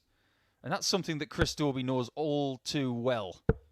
40. And indeed, people like Keane Barry and Ian White this year on the Professional Darts Corporation Pro Tour. Averaging high is no guarantee of success. Every match is different. 100. If they were all the same, it'd be boring. 60. We've got 10 more matches for you tonight after this. Starting at 10 p.m, Chaz Barstow taking on Jamie Clark. Then Sean McDonald will take on Colin Osborne. And then Conan Whitehead comes into the mix at around about 10:30 p.m. tonight. 55. Cole's got to be smart here, and is. 65. 25 or 15 first. To take the 5 off the end to try and leave the 170. He doesn't get close. He's not out of the leg yet. 100. Well, that is a bit of a dagger to his heart. 100. Really needed to get to 100 for me Martin, you require to stand a better 86. chance. And Adams will feel he's got a couple of visits here, but he's going to make sure of a shot. He's not going to do it. Oh, that's not the first time that's happened today. 70. I was talking about hammer blows a little bit earlier. Jared require 100. This would hurt. Oh, double 10. Oh, Jared. 120. A wire away from Martin, 2-0. you require 16. Martin's wolf-like heart in his mouth, Game shot on the but second not for long. leg. Martin as he Adams. draws level at 1 leg all. These two have done battle many, many times last year in the Live League, and they know a lot about each other's game. It's 1-all. Third leg, it's Jared to throw first. Game on. I still have visions of these two playing each other from their own homes. 41. Jared in the sweltering conservatory and Martin from his front room with the Eric Bristow poster looking over his shoulder. As for this year, they have played each other 4 times. 59. Martin has won 3 of them and Jared just the 1.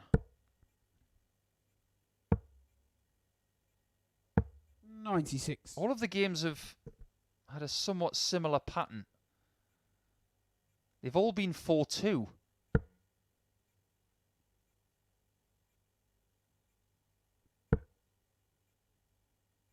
Apart from the first one, which was 4-0. And that was one of those 140. Martin Adams performances that was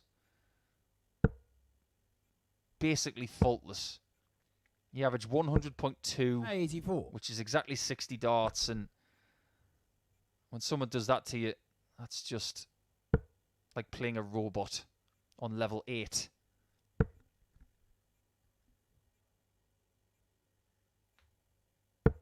$100. So far in this match, it's about level 5-ish, possibly level 6.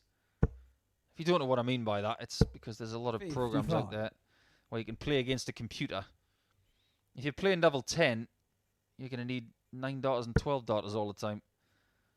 But with these guys averaging in the 80s, we are a far cry from that. 83. But that doesn't detract away from the importance of these 2 points which are on offer.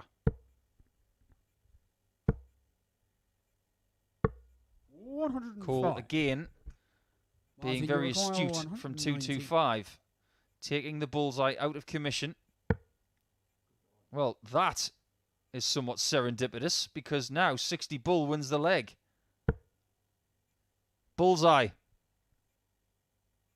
94. That would have been three Carriage little require dips in the ketchup, 120. and that would have been somewhat unconventional. Top left corner of the 60. Oh, so close.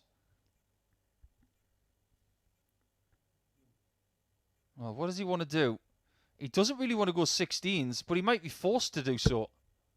60. He's decided to go 20 because if Martin misses this, Martin, you Jared require has 25. single for double instead of having 64, which is a bit harder. I think that was quite smart. Does it matter? Game It does from the not. third leg. And Martin Adams Martin hits the Adams. front, not just in this game, but potentially he could be hitting the front in the table. The last match for Scott Marsh went his way. Is this one going to as well? Fourth leg, it's Martin to throw first. Game on. Make no mistake, the 4-0 victory for Joe Davis against Marsh in match 13 was a great result for these two guys. They didn't want to see Scott Marsh get to 8 points. 60. They want to see themselves get to 8 points. 57. These groups are about fine margins. We've had that proven to us this week, where Sean McDonald and James Richardson were separated by their head-to-head record because we couldn't separate them on points or leg difference after 15 matches 83. each. That's why we keep so many stats in case we need them. 58. In this group, it's a little bit different. We can't go from points to leg difference to head because they only play twice as opposed to 3 times.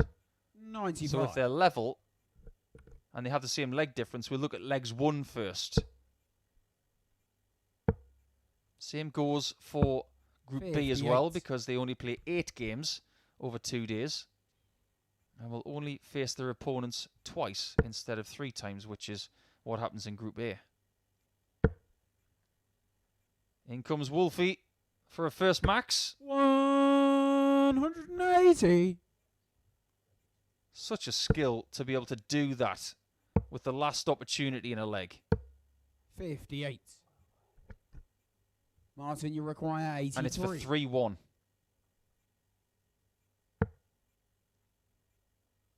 Treble 10, is it? Well, double 9, okay. 65. He'll be back for double 9. Maybe he likes double 9. I only know one person who likes 100. double 9. That's Simon Whitlock. Martin, you require 18. Maybe there's 2 of them. Game Maybe from he the does like fourth double leg. 9. I'm sure he Martin does now Adams. because he's 3-1 up. And after winning his first 3 games of the day, Jared Cole is now under threat of losing his final 2. Fifth leg, it's Jared to throw first. Game on. In order to get 8 points for the day, he's going to have to go bang, bang, bang. 100. In quick succession. He cannot afford to give Martin one shot at a double over the next 3 legs, but 140. has the last match that Jared played taken something out of him because he's only averaging 77 here? 45. Maybe getting a little tired. And Martin is only averaging 89. It's good enough right now. And his experience is most definitely telling. 100.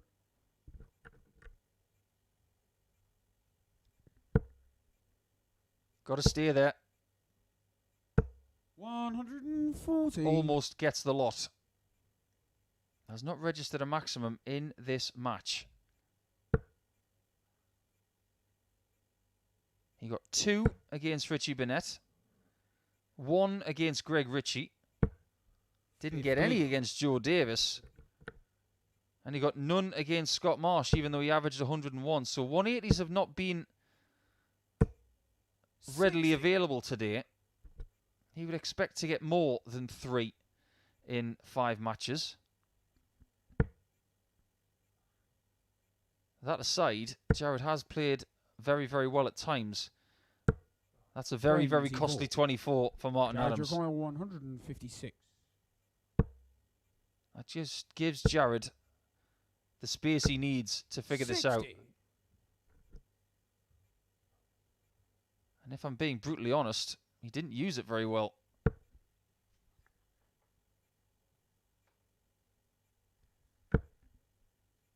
He's going to have a wolf on his tail. 100. If I were you, Jared, I'd get rid of this quickly. 56. Yesterday, Martin Adams finished the day against James Richardson with a 139, which was a lot harder than this, believe me. It's just become a lot easier. But for the 3rd time today, he has missed a single 18 or treble to leave a leg-winning shot. And in this case, it's a match-winning shot. So Jared, take the chance. He hasn't had a match dart. And he's not going to get one. Not yet anyway. So when Martin gets himself on a single 18 for a shot out for a leg or a match, I get the feeling he might start going for the fat section of the 18 instead of the treble. It's Martin to throw first. Game on. That was the lesser chance of winning the match. This one has a bit more hope attached to it because he throws first. 85. I'll be fascinated to hear from Martin about his day when this game is over. As we see a 4th maximum of the day for Jared. Is he about to click into gear?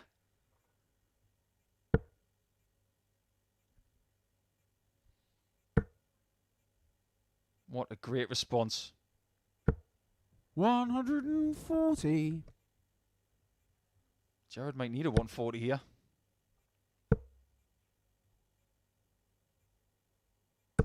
100. He gets the ton, but he's still a dart ahead. He's fighting really, really well, even though he's averaging only 80. If he can have a hot spell, might as well be now. But is the game being taken out of his control? Most definitely. Got to leave 41. 120. But he's left exactly the same as Martin after 9 darts. A high quality leg, which could be over right now. Double 18. Brilliant. 11 darter from Martin Adams, and he will finish at the top of the table after Thursday. It wasn't a vintage day for Martin Adams, but it was incredibly tenacious. He finishes with an average of just over 90 in that match. The checkout percentage of 57%. That is very, very good as well. That high checkout of 96 came in the last 2 darts of the match with that 11 darter. A fascinating Group C, which will conclude at the same time tomorrow from 9:30 a.m. via the streaming services of your favourite bookmaker and, of course, via the Online Darts YouTube channel. There you see the final table for today with Greg Ritchie at the bottom, pretty much out of it. But the rest of them, they're all part of it. What's going to happen tomorrow? But before we go to that, we will have Group B tonight from 10 p.m. and we will have the likes of Chaz Barstow and Conan Whitehead and the rest. That will be available via the usual channels and Sporty Stuff TV from 10 p.m. here in the UK. But this is the Asset signing up for the afternoon. I'll see you in about 8 hours' time for Group B.